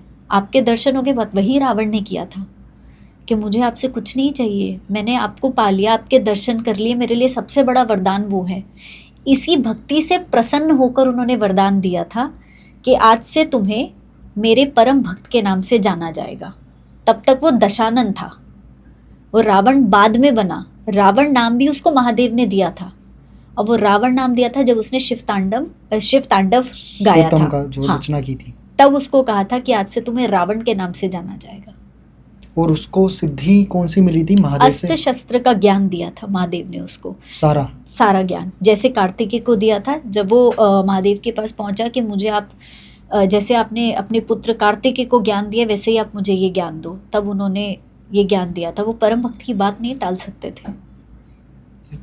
और माना जाता है कि भगवान शिव को, उनको भी किसी ने श्राप दिया था, महादेव को श्राप। महादेव को 2 लोगों ने श्राप दिया था, और दोनों ऋषि थे। अब श्राप मिला है तो भोगना तो पड़ेगा। महादेव को जो श्राप पहला दिया था वो था सूर्यदेव ने, ऋषि कश्यप ने। ऋषि कश्यप के जो पुत्र हैं सूर्यदेव, उनके साथ महादेव का युद्ध हो गया था, अहंकार काटने के लिए कि मैं सूरज को मैं रोशनी देता हूँ। उनके अंदर भी अहंकार आ गया था, मेरे बिना सृष्टि नहीं चल सकती। तो अभी तक जो हमने डिस्कशन किया उसमें सब में ये था कि महादेव ने सबका अहंकार काटा था। बिल्कुल। सर को काटना मतलब हत्या, किसी को ये नहीं बोलता उसकी हत्या कर दी, हत्या नहीं करी है, अहंकार को काटा है। सर काटना मतलब अहंकार को खत्म करना। तब उनके अंदर बड़ा अहंकार आ गया था, मेरे बिना सृष्टि नहीं चल सकती, रोशनी तो मैं ही देता हूँ, मैं ही गर्मी देता हूँ, मेरे बिना कुछ नहीं है। तो युद्ध हुआ था, तब अहंकार को काटने के लिए सूर्यदेव का सर काटा गया था। तब ऋषि कश्यप ने जब ये देखा तो उन्होंने महादेव को श्राप दिया कि जिस तरीके से आपने मेरे पुत्र का सर काटा है, एक दिन आप अपने पुत्र का सर भी काटोगे। और ये हुआ। गणेश जी का सर काटा था, क्योंकि एक बार महादेव का त्रिशूल छूट गया तो वो अपना पर्पस करके ही वापस आएगा। श्राप में इतनी पावर है कि वो खुद परम जो ब्रह्मा है उन तक के लिए एप्लीकेबल हो रहा है। श्राप क्या है? श्राप एक कर्स है जो आप अपने दिल से देते हो। आप खुद सोचो, कोई गुस्से में है और मन से आप किसी के लिए गलत बोल रहे हो, वो चीज़ लगती है। इट इज़ एन एनर्जी, सबसे नेगेटिव एनर्जी है। अगर आप किसी को कर्स करते हो, किसी के लिए मन में कोई नेगेटिव थॉट रखते हो तो वो लगता है। अगर उस सामने वाले इंसान का ऑरा कमज़ोर है तो वो लगेगा, लेकिन अगर उसका ऑरा उसने अपने तरीके से बिल्कुल स्ट्रॉन्ग कर रखा है तो शायद वो कर्स नहीं लगेगा। लेकिन वो कर्स अगर गुस्से में है या दुखी मन से कोई बोल रहा है तो वो लगेगा। तो वो तो तपस्वी थे, वो तो सारा सारा दिन सिर्फ तपस्या करते थे, तो उनका मन कितना स्ट्रांग होगा उस टाइम पे। तो इसलिए कर्स लगेगा।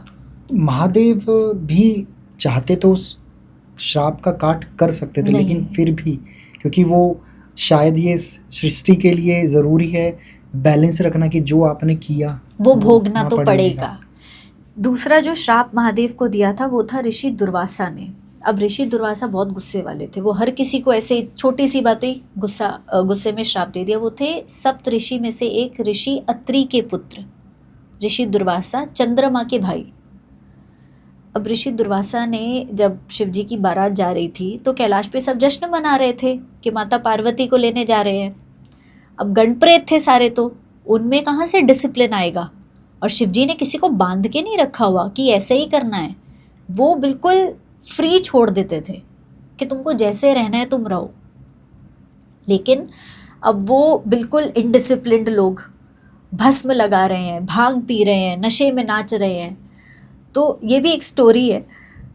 तो उन्होंने ज़बरदस्ती भांग पिलाने की कोशिश करी थी ऋषि दुर्वासा को। अब वो कहते हैं कि वो तो ब्राह्मण है, वो नशा कैसे कर लेंगे, वो भांग कैसे पी लेंगे। तो उन्होंने गुस्से में आके श्राप दे दिया कि आपकी असभ्यता को देखकर आपके ससुराल वाले मूर्छित हो जाएंगे।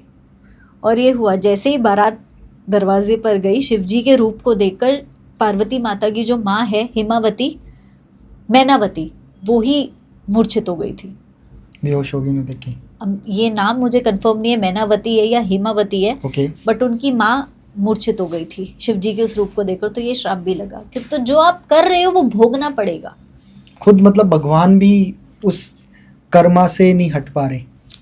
और आई थिंक ये ज़रूरी है ये समझाना कि मैं खुद ब्रह्मा हूँ और फिर भी मैं अपने कर्म को काट रहा हूँ। तो इंसान को तो काटना ही पड़ेगा, इंसान को तो काटना पड़ेगा। श्री कृष्ण ने श्राप नहीं भोगा है, गांधारी ने श्राप दिया था, भोगना पड़ा। तो जो भी आप अपनी इंटेंशन से, चाहे सही करो चाहे गलत करो, सही करोगे तो भी रिजल्ट आएगा, गलत करोगे तो भी रिजल्ट आएगा। यहाँ पे महादेव ने किसी का नुकसान नहीं किया था, बट उनको फिर भी अगर कर्ज मिला तो वो लगेगा। अगर अच्छा किया तो अच्छा रिटर्न में आएगा, गलत किया तो गलत रिटर्न में आएगा।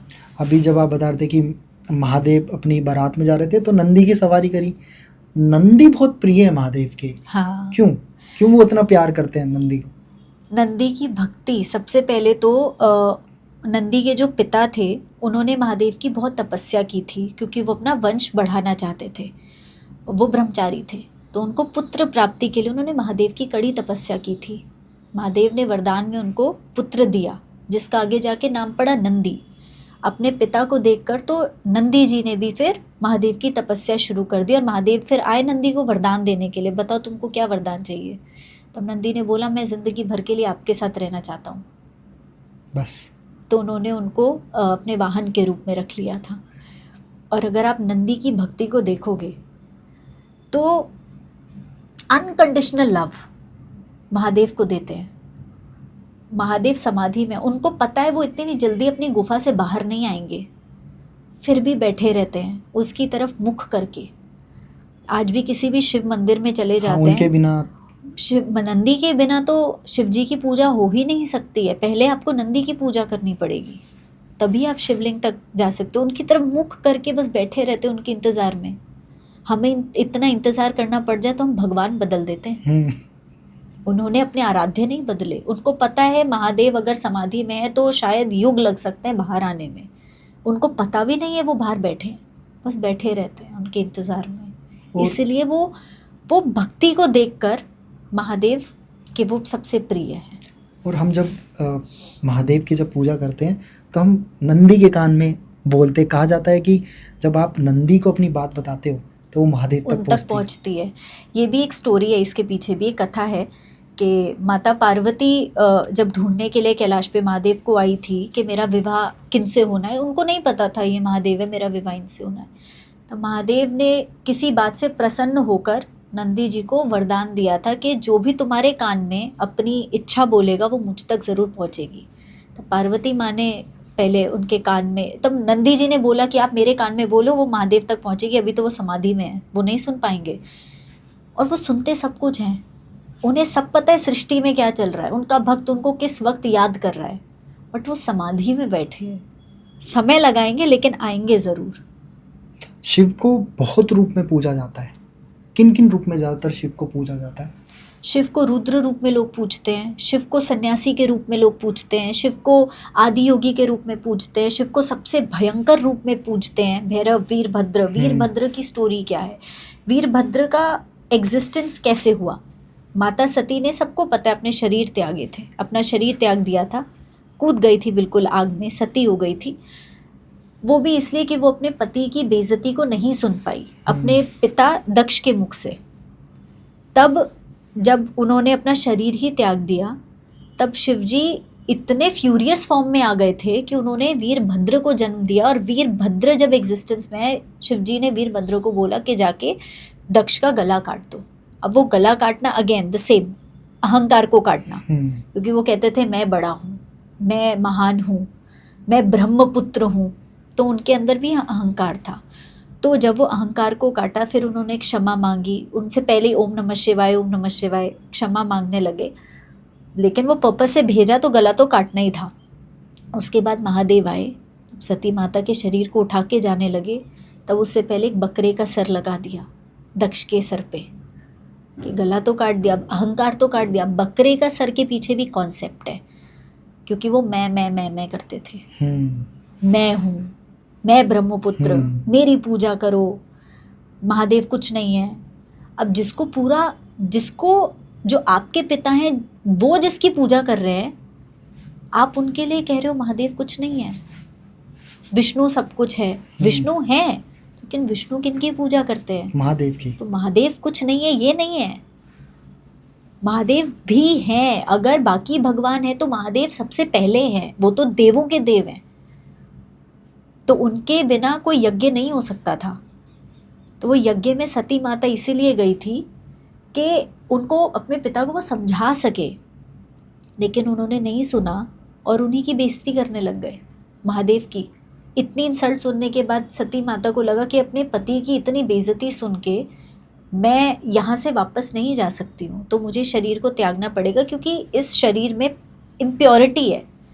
अब मैं नया शरीर लूँगी दोबारा से महादेव को पाने के लिए। तब वो पार्वती माता के रूप में आई थी, और ऐसे वीरभद्र का जन्म हुआ था। और ये भी कहा गया कि जब वो पूरे ब्रह्मांड में, खासकर जब घूम रहे थे माता सती को लेकर, तो बहुत इमोशनल, बहुत गुस्से में थे।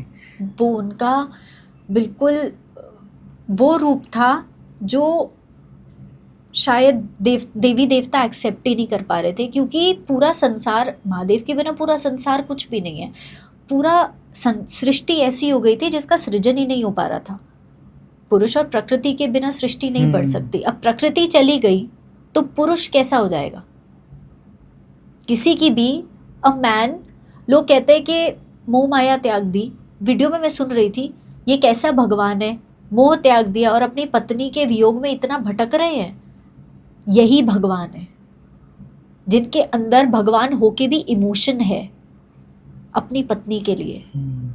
थिंक ऑफ अ मैन जिसकी वाइफ उसके सामने शरीर छोड़ दिया, और वो आदमी देख पा रहे मेरी बीवी कितने दर्द से गुजरी है और मैं कुछ कर नहीं पाया।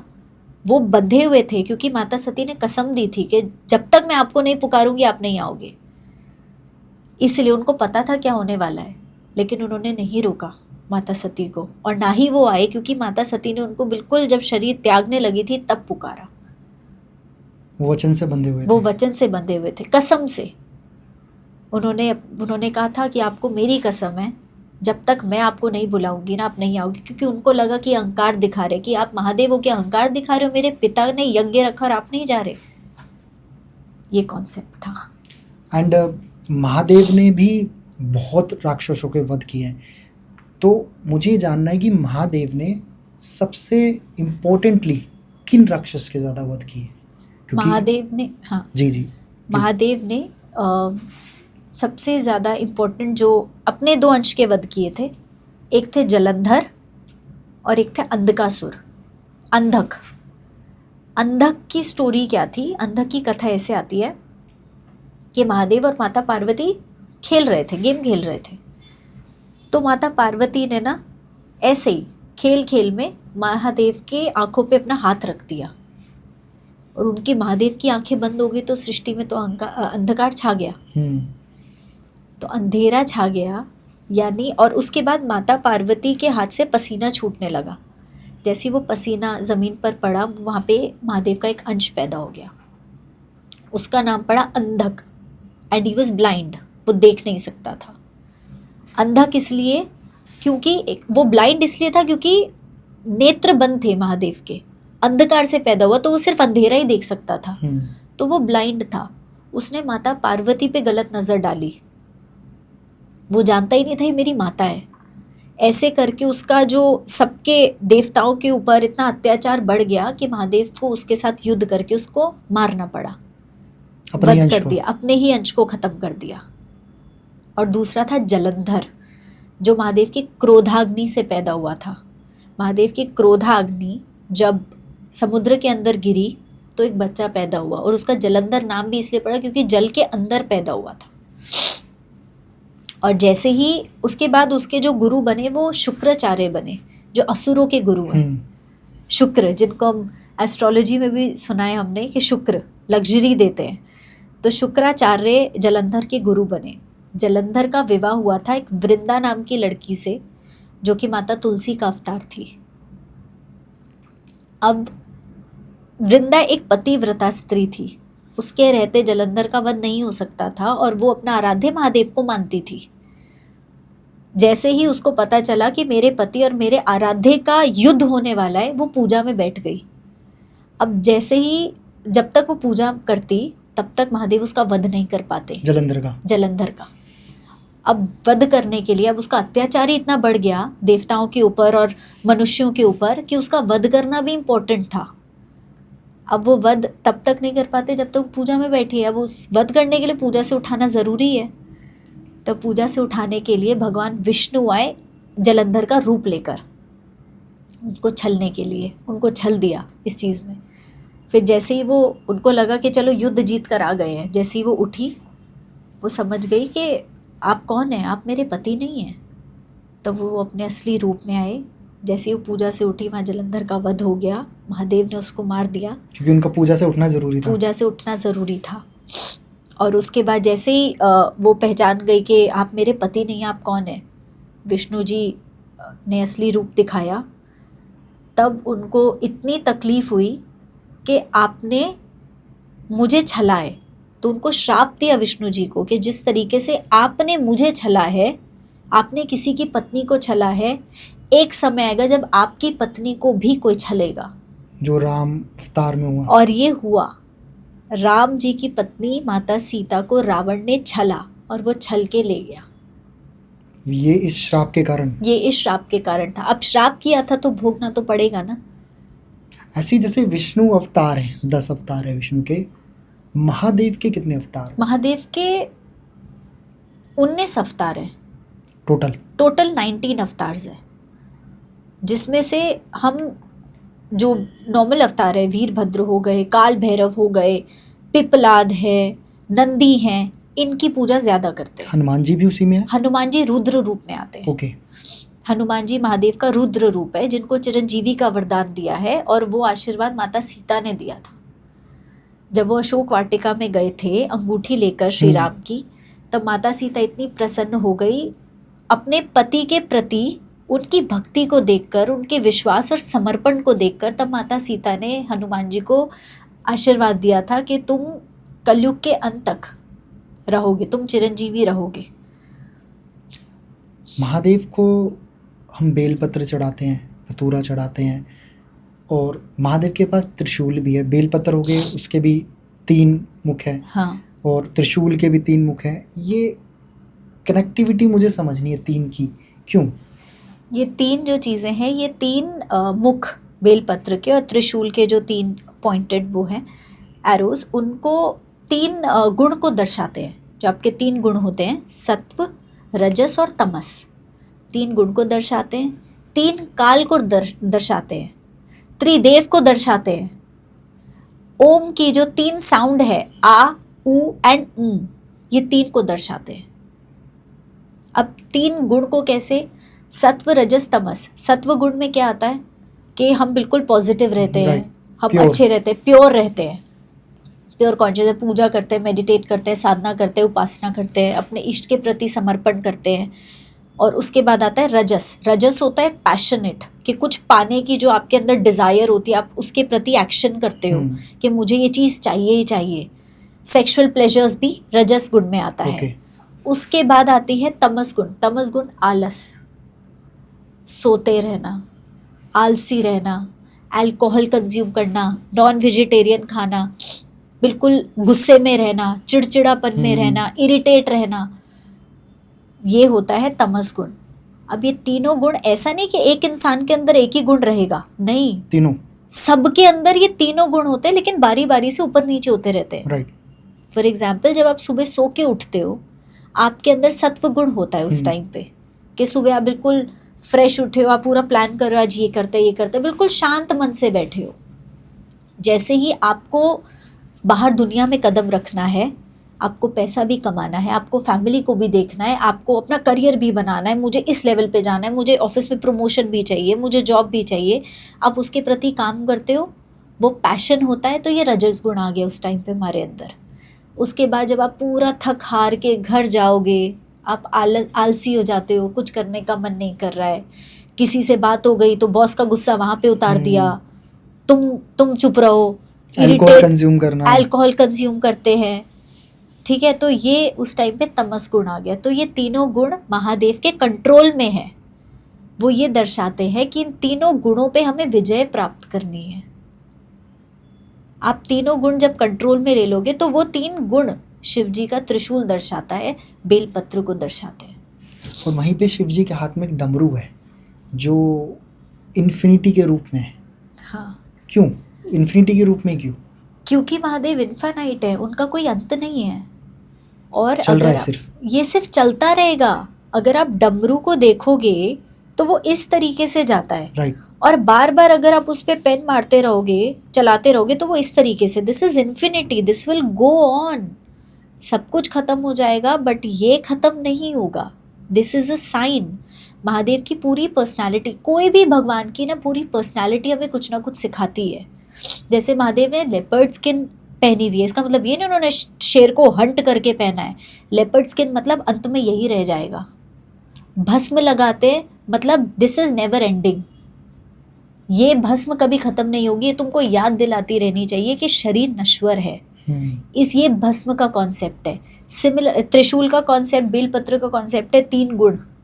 सिमिलरली डमरू का कॉन्सेप्ट है सतयुग, 4 युग को भी दर्शाता है। एक तो इन्फिनिटी, राइट, एक सतयुग, ओके, नीचे जाओगे त्रेता युग, द्वापर युग, कलयुग, फिर सतयुग। मतलब this is infinite, this will keep on going, चलता रहेगा, ये चलता रहेगा। अभी कलयुग चल रहा है, कलयुग जैसे ही खत्म होएगा दोबारा सतयुग आएगा, पूरी सृष्टि खत्म होगी और दोबारा बनेगी। परमानेंट खत्म तो नहीं हो सकता है। जैसे भी आपने बताया था कि हनुमान जी शिव के रुद्र रूप हैं, बट रुद्र रूप का मतलब है एग्रेशन। वहीं पे हनुमान जी को जब भी हम देखते हैं बहुत काम है, उनमें भी गुस्सा है जब वो फाइट करते हैं उस लेवल की, बट एज इट इज़ जब लोग उनको देखते हैं, उनकी पूजा करते हैं, तो उनको अपने अंदर शक्ति पाने के लिए, मतलब बलवान शक्ति, बॉडी वाइज मन को शांत रखने के लिए, और भूत प्रेत उनसे डरते हैं, मतलब उनको इस रूप में पूजा जाता है। इसलिए क्योंकि वो रुद्र रूप के अवतार हैं, या उनकी अपनी कुछ पर्सनल क्वालिटीज़ हैं जो उनको भगवान राम की भक्ति करने से मिली। महादेव ने हनुमान जी से पूछा कि तुम कौन हो? वो बोले मैं हनुमान हूँ। वो बोले मैं फिर से पूछ रहा हूँ कि तुम कौन हो? वो बोले कैसा सवाल है, मैं हनुमान हूँ, मैं केसरी पुत्र हूँ, मैं अंजनी पुत्र हूँ, मैं वानर हूँ, मैं श्री राम का भक्त हूँ, सब कुछ। लेकिन उन्होंने बोला ये सब तो तुम्हारी एक तरीके से क्वालिफिकेशंस है, लेकिन तुम कौन हो? उनके पास इसका जवाब नहीं था, वो कंफ्यूज हो गए। अभी भी अगर हमसे कोई पूछेगा तुम कौन हो, हम नाम बताएंगे। हाँ, नहीं, कौन हो? फादर का नाम बताएंगे, पापा का नाम बताएंगे, इनकी बेटी हूँ, इनकी वाइफ हूँ, इनकी बहू हूँ, इसकी माँ हूँ। इस तरीके से वो पूछेंगे, आपका ये नहीं, बायोडेटा नहीं पूछ रहा हूँ, आप कौन हो? फिर हम कंफ्यूज हो जाएंगे, यार मैं कौन हूँ? हमको इस मैं का जवाब ही नहीं पता है। और इस मैं का जवाब ढूंढने के लिए ही महादेव ने उनको श्री राम के पास भेजा था कि एक आएंगे जो तुमको इसका जवाब देंगे कि तुम कौन हो। और जब वो आए तब उनको पता चल गया कि मैं कौन हूँ, मेरी उत्पत्ति क्यों हुई है, मुझे जन्म क्यों मिला है, मेरे को जन्म मिला है सिर्फ भक्ति करने के लिए। बाकी सब चीज़ें तो ये तो रोल्स एंड रिस्पॉन्सिबिलिटीज़ हैं। जैसे हनुमान जी को समझ आए वैसे हमें भी आना चाहिए कि हमारा जो मेन पर्पस है वो है अपने आराध्य को पाना। बाकी ये जो साइड में हम कर रहे हैं, these are just rules and Duties. Responsibilities, ये तो ड्यूटीज हैं और इनसे बच के नहीं भाग सकते। श्री कृष्ण कहते हैं कर्म तो करना पड़ेगा। अर्जुन को कहते हैं तू कर्म कर, और जो तू युद्ध के बारे में सोच रहा है ये तो हो चुका है, तू तो सिर्फ एक जरिया है, ये तो तुझे करना पड़ेगा, ये सब तो मर चुके हैं पहले ही। लेकिन तेरे को एक, अगर तू नहीं करेगा तो ये काम तो मैं कर दूंगा, लेकिन ये जरिया तुझे बनाया है, तुझे करना पड़ेगा। अपना मोह त्याग और युद्ध कर, कर्म तो करना पड़ेगा। आप ड्यूटी से नहीं भाग सकते, अगर ड्यूटी से भागना कायरता होती है। बट हमारा जो मेन फोकस होना चाहिए अपने आराध्य को पाना, आपके इष्ट, आपके आराध्य, आपके गुरु, आपके भगवान, उनको पाना आपका मेन पर्पस है लाइफ का।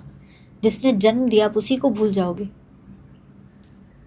मंत्र मेरे माइंड में आते हैं, जैसा भी आया, चाहे वो महामृत्युंजय मंत्र हो या वो ओम नमः शिवाय मंत्र हो, ये क्यों इतने स्पेशल है, क्या पावर्स है इनमें? ओम नमः शिवाय मंत्र तो कहते हैं कि अगर आपने इस मंत्र को धारण कर लिया, अगर आप चैंट करते गए, ये मंत्र आपको संत बना देगा। मैंने अभी एक वीडियो में सुना है और बहुत अच्छी बात ये सुनी है। ये मंत्र 5 तत्व को ना बैलेंस करता है। 5 तत्वों से हमारा शरीर बनता है, उसको बैलेंस करता है ये ओम नमः शिवाय का मंत्र। ओम में 3 साउंड है, अभी जैसे मैंने बताया। नमः शिवाय, नमः में 5 तत्व आते हैं, तो इन 5 तत्वों को बैलेंस करता है ओम नमः शिवाय का मंत्र। अगर आप उसको चैंट करते रहोगे, आपकी बुद्धि स्थिर होने लगती है, आपके अंदर के वाइसेस खत्म होते हैं, आप अंदर से एक बिल्कुल काम पर्सनालिटी बन जाते हो, आपके अंदर डर खत्म हो जाता है, मृत्यु का भय हो, कुछ भी। मृत्यु का भय तो महामृत्युंजय मंत्र खत्म करता है, और कहते हैं महामृत्युंजय मंत्र से अकाल मृत्यु नहीं होती। अगर हम उसका जाप करते हो तो अकाल मृत्यु नहीं होती। आपके अंदर से मोह, जैसे हमने अटैचमेंट की बात करी, अगर आप मोह खत्म करना चाहते हो तो महामृत्युंजय मंत्र महामंत्र है। और ओम की सराउंडिंग होती है जो चलती है, ओम कहा जाता है, खुद साइंस मानता है, जब आप इस मंत्र को सुनते हो तो आपकी बॉडी की जो इंद्रियाज होती है, जो इनबैलेंस होती है, वो बैलेंस होके एक लाइन में आती है। जो हमारे 7 चक्रास हैं, हाँ। वो चक्रास उससे बैलेंस आते हैं। रियली ये ट्रू है, क्योंकि ब्रह्मांड की सबसे पहली साउंड ओम है। ये 3 साउंड्स है जो इंसान नहीं बोल सकता वो भी बोल सकता है। आ, उ, छोटा बच्चा जिसको बोलना नहीं आता वो भी 3 साउंड्स निकालता है। तो ये बिल्कुल हर साउंड का, हर शब्द का बेस है ये 3 साउंड्स। तो अभी जैसे अब तो साइंस ने भी बहुत चीज़ें एक्सपोज करी हैं, तो बाहर भी जो यूनिवर्स में, ब्रह्मांड में जो साउंड है वो ये ओम की साउंड है। तो ओम ही है जो हर साउंड को आगे जन्म देता है। सारी इसी से उत्पत्ति हुई है, इसलिए सबसे पावरफुल माना जाता है। और हमारे अंदर भी, अगर आप आंख बंद करो, कान बंद करो और सिर्फ सांस लो, तो यही साउंड आपको सुनाई देगी। लेकिन वो तब जब आप बहुत फोकस में होगे, प्योरली फॉर्म के अंदर फोकस, बिल्कुल जब आप बिल्कुल फोकस में होगे ना, तो वो ब्रह्मांड कहीं बाहर आपके अंदर है। तो वो साउंड आपको, आप बोलोगे, चैंट करोगे, आपको पता चलेगा कि वो साउंड आपके अंदर क्या क्या काम करती है। अब तो साइंस कहता है डीप स्लीप में हेल्प करती है, रिलैक्सेशन में हेल्प करती है, आपके अंदर का फ्रस्ट्रेशन, एंगर, इरिटेशन लेवल ख़त्म करती है, आपका ब्लड प्रेशर कंट्रोल में रखती है, आपके अंदर जितनी बीमारी है उनको ख़त्म करने की कोशिश करती है। तो ये इट्स अ मैजिक साउंड। और आई थिंक जिनको बिलीव नहीं है, एटलीस्ट साइंस बेस पे बिलीव करके आप ट्राई कर सकते हो कि ये कितनी हेल्पफुल है हमारी लाइफ में। बिना किसी चीज़ को एक्सपीरियंस किए मुझे नहीं लगता ये कहना चाहिए कि ये पॉसिबल नहीं है या ऐसा नहीं होता है। जब तक आप करोगे नहीं तब तक आपको नहीं पता चलेगा। और कोई भी चीज़ ऐसा नहीं कि आपने आज की विदिन 10 मिनट्स आपको डिफरेंस दिख जाएगा, नहीं। You have to keep on going, आपको कंसिस्टेंट रहना है। तो एज पर साइंस कोई भी चीज़ का अगर आपको रिजल्ट चाहिए तो आपको कम से कम 21 दिन को उस चीज़ को फॉलो करना पड़ेगा, हैबिचुअल होने के लिए। 21 डेज तक अगर आप नॉन स्टॉप करते हो तब जाके आपको चेंजेस दिखते हैं, तब जाके आप हैबिचुअल होते हो, तब जाके आपको लगता है कि देयर इज समथिंग मिसिंग। एक दो दिन में नहीं पता चलता है। एंड कितने लोग हैं जो पता नहीं कितने जन्मों से ओम साउंड का इस्तेमाल कर रहे हैं, उस पर चैंट कर रहे हैं। मैं ओम चैंटिंग मेरी फेवरेट चैंट है। अगर कई जगह पे ऐसा होता है कि मैं ज़ोर ज़ोर से चैंट नहीं कर पाती तो मैं सुनती हूँ, उसका सुनने पर भी उतना ही असर होता है। लेकिन मन में भी कर सकते हैं, मन में भी कर सकते हो, लेकिन बोलोगे तो उससे ज़्यादा इफेक्ट इफेक्ट आता पड़ता है है। क्योंकि वो साउंड हमें सुनाई देता है। सुनाई दे रही है। अगर आप कान में ऐसे ईयरफोन्स लगा के सुनोगे तो भी देखो आपको डिफरेंस तो दिखेगा, because you are listening to the sound. But बोलोगे, चैंट करोगे तो आपकी वोकल कॉर्ड भी उतनी ओपन होती है। एंड महादेव का एक रूप आता है तांडव, जब वो तांडव करते हैं, राइट, तो माना गया है कि जब वो तांडव करते हैं तो विनाश होता है। क्यों, ऐसा क्यों? महादेव के लिए कहते हैं कि जब वो गुस्से में होते हैं तो तांडव करते हैं तो विनाश होता है, उदास होते हैं तब तांडव करते हैं तो विनाश होता है। लेकिन अगर खुशी में नृत्य करते हैं, नटराज रूप उनका, नटराज रूप में वो नृत्य करते हैं तो सृजन होता है। तो सृष्टि का विनाश भी है और उसके बाद सृजन भी है। पार्ट है ये पार्ट है कि जैसे वो गुस्से में या उदासी में, चिड़चिड़ेपन में वो एकदम गुस्से वाला जब वो तांडव करेंगे तो सृष्टि खत्म हो जाएगी, विनाश होगा। लेकिन जैसे ही वो खुशी में नृत्य करेंगे तो उसका सृजन होगा।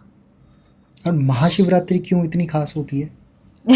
महाशिवरात्रि में तो मुझसे बहुत क्वेश्चंस भी पूछे गए थे। महाशिवरात्रि इसलिए इम्पोर्टेंट है कि कहते हैं कि आपके अंदर की जो शक्ति है वो शिव से मिलने के लिए कोशिश करती है। मतलब महाशिवरात्रि की रात को देखो, अगर हमारे यूनिवर्स में कुछ हो रहा है उसका असर हमारे सोलर सिस्टम पे पड़ता है, राइट। हमारे सोलर सिस्टम में कुछ होगा तो उसका असर अर्थ पे पड़ेगा, हमारे प्लैनेट पे। हमारे प्लैनेट में जो चेंजेस हो रहे हैं क्या उसका असर हमारी बॉडी पर नहीं पड़ेगा? बिल्कुल पड़ेगा। वही चेंजेस जो हमारे यूनिवर्स में महाशिवरात्रि की रात को होते हैं वही चेंजेस हमारी बॉडी में होते हैं। जैसे आप पूर्णिमा की रात को देखो, हाई टाइड और लो टाइड के बारे में हमने पढ़ा है। जैसे ही चंद्रमा पूर्णिमा की रात में आपका जो समुद्र का सारा पानी है वो ऊपर की तरफ लहरें उठती हैं। हमारी body is 70% water. What do you think, हमारी बॉडी के अंदर जो पानी है वो ऊपर की तरफ नहीं उठेगा पूर्णिमा पे? राइट, अट्रैक्ट हो रहा है वो उसकी तरफ। बिल्कुल, हाई है ग्रेविटेशनल फोर्स उस टाइम पे, ऊपर की तरफ उठेगा। तो वो उठेगा मतलब इमोशंस ऊपर की तरफ उठ रहे हैं। तभी कहते हैं पूर्णिमा के दिन सबसे ज़्यादा कुछ दिन ना हमारे ऋषियों ने बहुत सोच समझ के डिसाइड किए हैं कि इन दिनों में तो आप तपस्या, आप अपनी साधना करो। उनमें से एक है पूर्णिमा का दिन, महाशिवरात्रि, शिवरात्रि, गुरु पूर्णिमा, बुद्ध पूर्णिमा। तो इस तरीके से अगर आप करते हो तो आपके अंदर अपने आप चेंजेस आते हैं। एंड महाशिवरात्रि के दिन तो कहते हैं पूरी सृष्टि के अंदर सबसे बड़ा चेंज आता है। वो क्या कि आपकी जो प्लैनेटरी फोर्सेस होती है वो इस तरीके से काम करती है कि अर्थ जो है वो यूनिवर्स की सारी एनर्जी अपने ऊपर खींचती है। तो अगर आप अपनी स्पाइन को इरेक्ट रखते हो, there is a natural upsurge of the energy. आपकी एनर्जी जो है बॉडी की वो अपने आप ऊपर की तरफ उठ रही है। मतलब शिव खुद धरती पर आते हैं आपके अंदर की शक्ति के साथ एक होने के लिए। तभी महाशिवरात्रि की जगह पे रात रात भर जागरण होता है। कुछ लोग भजन कीर्तन करके अपने आप को जागरूक रखते हैं रात भर, कुछ लोग साधना करते हैं, कुछ लोग महामृत्युंजय मंत्र का जाप करते हैं, कुछ लोग माला जाप करते हैं। ये सब तरीके होते हैं कि हमको रात को जागना है। अब खाली तो ऐसे बैठा नहीं जाएगा, आपको कुछ एंटरटेनमेंट तो चाहिए। तभी लोग इस कुछ अपने तरीके निकालते हैं कि किसी तरीके से हम रात भर बैठ के अपनी साधना करें। ओके, काफ़ी इंटरेस्टिंग है। इज़ लाइक साइंस के बेसिस पे देखो या बिलीविंग सिस्टम जो हमारा काम करता है स्पिरिचुअल वे में, हर तरीके से ये एक ह्यूमन बीइंग को बेस्ट बनाने के लिए और अपने आराध्य से जोड़ने के लिए। Correct, spirituality is pure science. Spiritual और रिलीजियस चीज़ें अलग अलग होती है। रिलीजन आपको ना बांधता है, डराता है, अंधविश्वास में रखता है। नहीं, ट्यूसडे को ये नहीं करना चाहिए, ट्यूसडे को वो नहीं करना चाहिए, नहीं सैटरडे को ये नहीं करना चाहिए। लेकिन स्पिरिचुअलिटी आपको फैक्ट्स पे बात करती है। स्पिरिचुअलिटी आपको साइंटिफिक रीज़न देती है कि ये चीज़ क्यों नहीं करनी चाहिए। और मुझे लगता है आज की जनरेशन इसलिए स्पिरिचुअल ज़्यादा हो रही है, बहुत फैशन बन गया है। I am not religious, I am spiritual. Last, जैसे आपने बताया, शिव जो आपकी शक्ति से कनेक्ट करने के लिए शिवरात्रि वाले दिन, ऐसे ही महादेव का एक रूप है अर्धनारीश्वर, भगवान शिव और शक्ति। और कहा जाता है हर एक मतलब मेल बॉडी में ये दोनों तत्व होते हैं। बिल्कुल होते हैं। अर्धनारीश्वर क्या है? आधे मेल एंड आधी फीमेल। मतलब पहले तो इसकी कथा सुनते हैं। इसकी कथा में है कि माता पार्वती ऐसी महादेव के साथ बैठी थी, बातचीत कर रहे थे और उन्होंने ऐसे ही बोला कि मुझे आपके जैसा बनना है, मुझे भी आपके जैसी मेडिटेशन साधना करनी है। तब महादेव ने हंसते हुए बोला कि मेरी गोद में आके बैठो, उनको सिखाने के लिए। अब माता पार्वती जैसी उनकी लैब पे बैठी, वो दोनों एक हो गए एंड उनका अर्धनारीश्वर रूप आता है। अब इसका कॉन्सेप्ट क्या है? प्रैक्टिकली देखो तो एक आदमी के बिना एक औरत कुछ नहीं, औरत के बिना एक आदमी कुछ नहीं। राइट। एंड एक आदमी के अंदर औरत का जो गुण होता है वो भी होता है, और एक औरत के अंदर आदमी का गुण भी होता है। मतलब मैस्कुलिन एंड फेमिनाइन एनर्जी दिखा रहा है ये, कि जैसे अगर एक आदमी जितना बोल्ड रहता है, स्ट्रांग रहता है, अपने काम कर रहा है, सब कर रहा है, स्ट्रिक्टली सब कुछ हैंडल कर रहा है, वैसे एक औरत भी करती है। बिल्कुल। टाइम की बात है, जब वो टाइम आता है तो औरत भी करती है। सिमिलरली जब एक औरत किसी चीज़ में दया दिखा रही है, ममता भाव आ रहा है, परेशान भी हो रही है, दुखी भी हो रही है, वो एक आदमी भी होता है टाइम पे आके। तो आदमी के अंदर फेमिनाइन एनर्जी भी है, मैस्कुलिन भी है। औरत के अंदर मैस्कुलिन भी है, फेमिनाइन एनर्जी भी है। तो ये कॉन्सेप्ट हमें दिखा रहा है अर्धनारीश्वर रूप, कि हम सब एक तरीके से ही काम करते हैं। तो हमें ये नहीं भूलना चाहिए कि अगर मेरे अंदर फेमिनाइन एनर्जी एक औरत के अंदर, तो उसके अंदर मैस्कुलिन भी है, और वो टाइम पे ऊपर नीचे होती रहती है। और कहीं ना कहीं जब हम इस शक्ति का जुड़ाव करते हैं तभी हम कंप्लीट होते हैं, तभी हम कंप्लीट। सृष्टि पूरी इन्हीं से ही चल रही है। इनके बिना एक भी अगर ऊपर नीचे होता है तो सृष्टि आगे नहीं बढ़ सकती, बैलेंस नहीं हो सकता है। ये आपको पूर्णता दे रहा है। अर्धनारीश्वर रूप आपको सृष्टि की पूर्णता दिखा रहा है, that you are complete with each other, you are incomplete without each other. तो ये आपको पूर्णता का एग्जाम्पल है। नाउ अब पॉडकास्ट को कंप्लीट करने से पहले last thing I want to know, आप क्या कुछ कहना चाहोगे हमारे लिसनर्स और व्यूअर्स को जो आपके दिल में हो? मैं बस ये बोलना चाहूँगी, और मैं ये अपनी हर वीडियो में बोलती हूँ, मेरा मोटिव किसी को भी रिलीजन की तरफ बांध के रखना नहीं है, बट आप जिसको भी मानते हो मन से मानो। ये नहीं कि इन्होंने मेरी बात नहीं सुनी तो आपने भगवान बदल लिया, आपने देवता बदल लिए। नहीं, अगर आपकी बात नहीं सुनी जा रही है तो उसके पीछे कोई कारण है। तो आपने अगर किसी को अपना इष्ट माना है ना, तो उसके पूरी तरीके से मानो, उन पे विश्वास रखो, उन पे एक जो समर्पण होता है ना वो करो। मन में डाउट नहीं आना चाहिए। कुछ चीज़ें उनको अपने आपके लिए प्लान करने दो, आप अपना कर्म करो। आपके हिसाब से चीज़ें चल रही हैं तो भी खुश रहो, नहीं चल रही तो ये सोचो ये वो प्लानिंग कर रहे हैं तो उनको ये चीज़ मेरे लिए नहीं चाहिए, वो मेरे को बेस्ट देंगे। अभी आपको लग रहा है आपकी चीज़ें ठीक नहीं चल रही, आने वाला समय आपको बहुत बेहतरीन होने वाला है, क्योंकि when you have your deity with you, जब आपके पीछे आपके महादेव खड़े होते हैं या आपके आराध्य खड़े हैं, आपके इष्ट खड़े हैं, आपका कोई कुछ नहीं बिगाड़ सकता, कोई सिचुएशन नहीं, कोई इंसान नहीं। और ये सोचो ये इंसान मेरे साथ नहीं जाएगा, इसके बोल इसका कर्म मेरे साथ नहीं जाएगा, मैं बस अपना कर्म करूं, अपने बोल बोलूं, जो मेरे संस्कार हैं उनके हिसाब से चलूं, तो मेरी लाइफ बेटर होगी, उसकी जो होगी वो अपने आप देखे और मेरे महादेव देखें। Great, thank you so much इतनी सारी इन्फॉर्मेशन हमें देने के लिए, and I feel really glad कि मुझे इतनी सब कुछ सीखने को मिला आपसे, because I am very curious. मुझे बहुत अच्छा लगता है पॉडकास्ट क्रिएट करना, बहुत ज़्यादा डिटेल्स में बात करना, इसलिए मेरे पॉडकास्ट बड़े होते हैं, शॉर्ट फॉर्म में नहीं होते।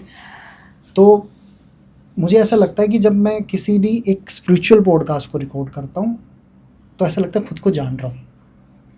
सिर्फ ये नहीं कि आपसे सीखा, खुद को भी जान रहा हूँ उन बातों से, आपके एक्सपीरियंस से, क्योंकि सबके अपने अपने अलग अलग एक्सपीरियंसेस होते हैं। राइट। मुझे ऐसा लगता है कि उन सब चीज़ से मैं खुद को और डीपर जान पा रहा हूँ। अभी जर्नी चालू है, कब तक चालू रहेगी पता नहीं, लेकिन स्टिल आई एम लर्निंग कि मैं और क्या क्या चीज़ें सीख सकता हूँ। एंड देन सेकंड थिंग, मैं चाहता हूँ इस पॉडकास्ट के थ्रू जो भी लोग हमें देख रहे हैं और सुन रहे हैं, वो उनको भी एक वैल्यूएबल कंटेंट मिल पाए.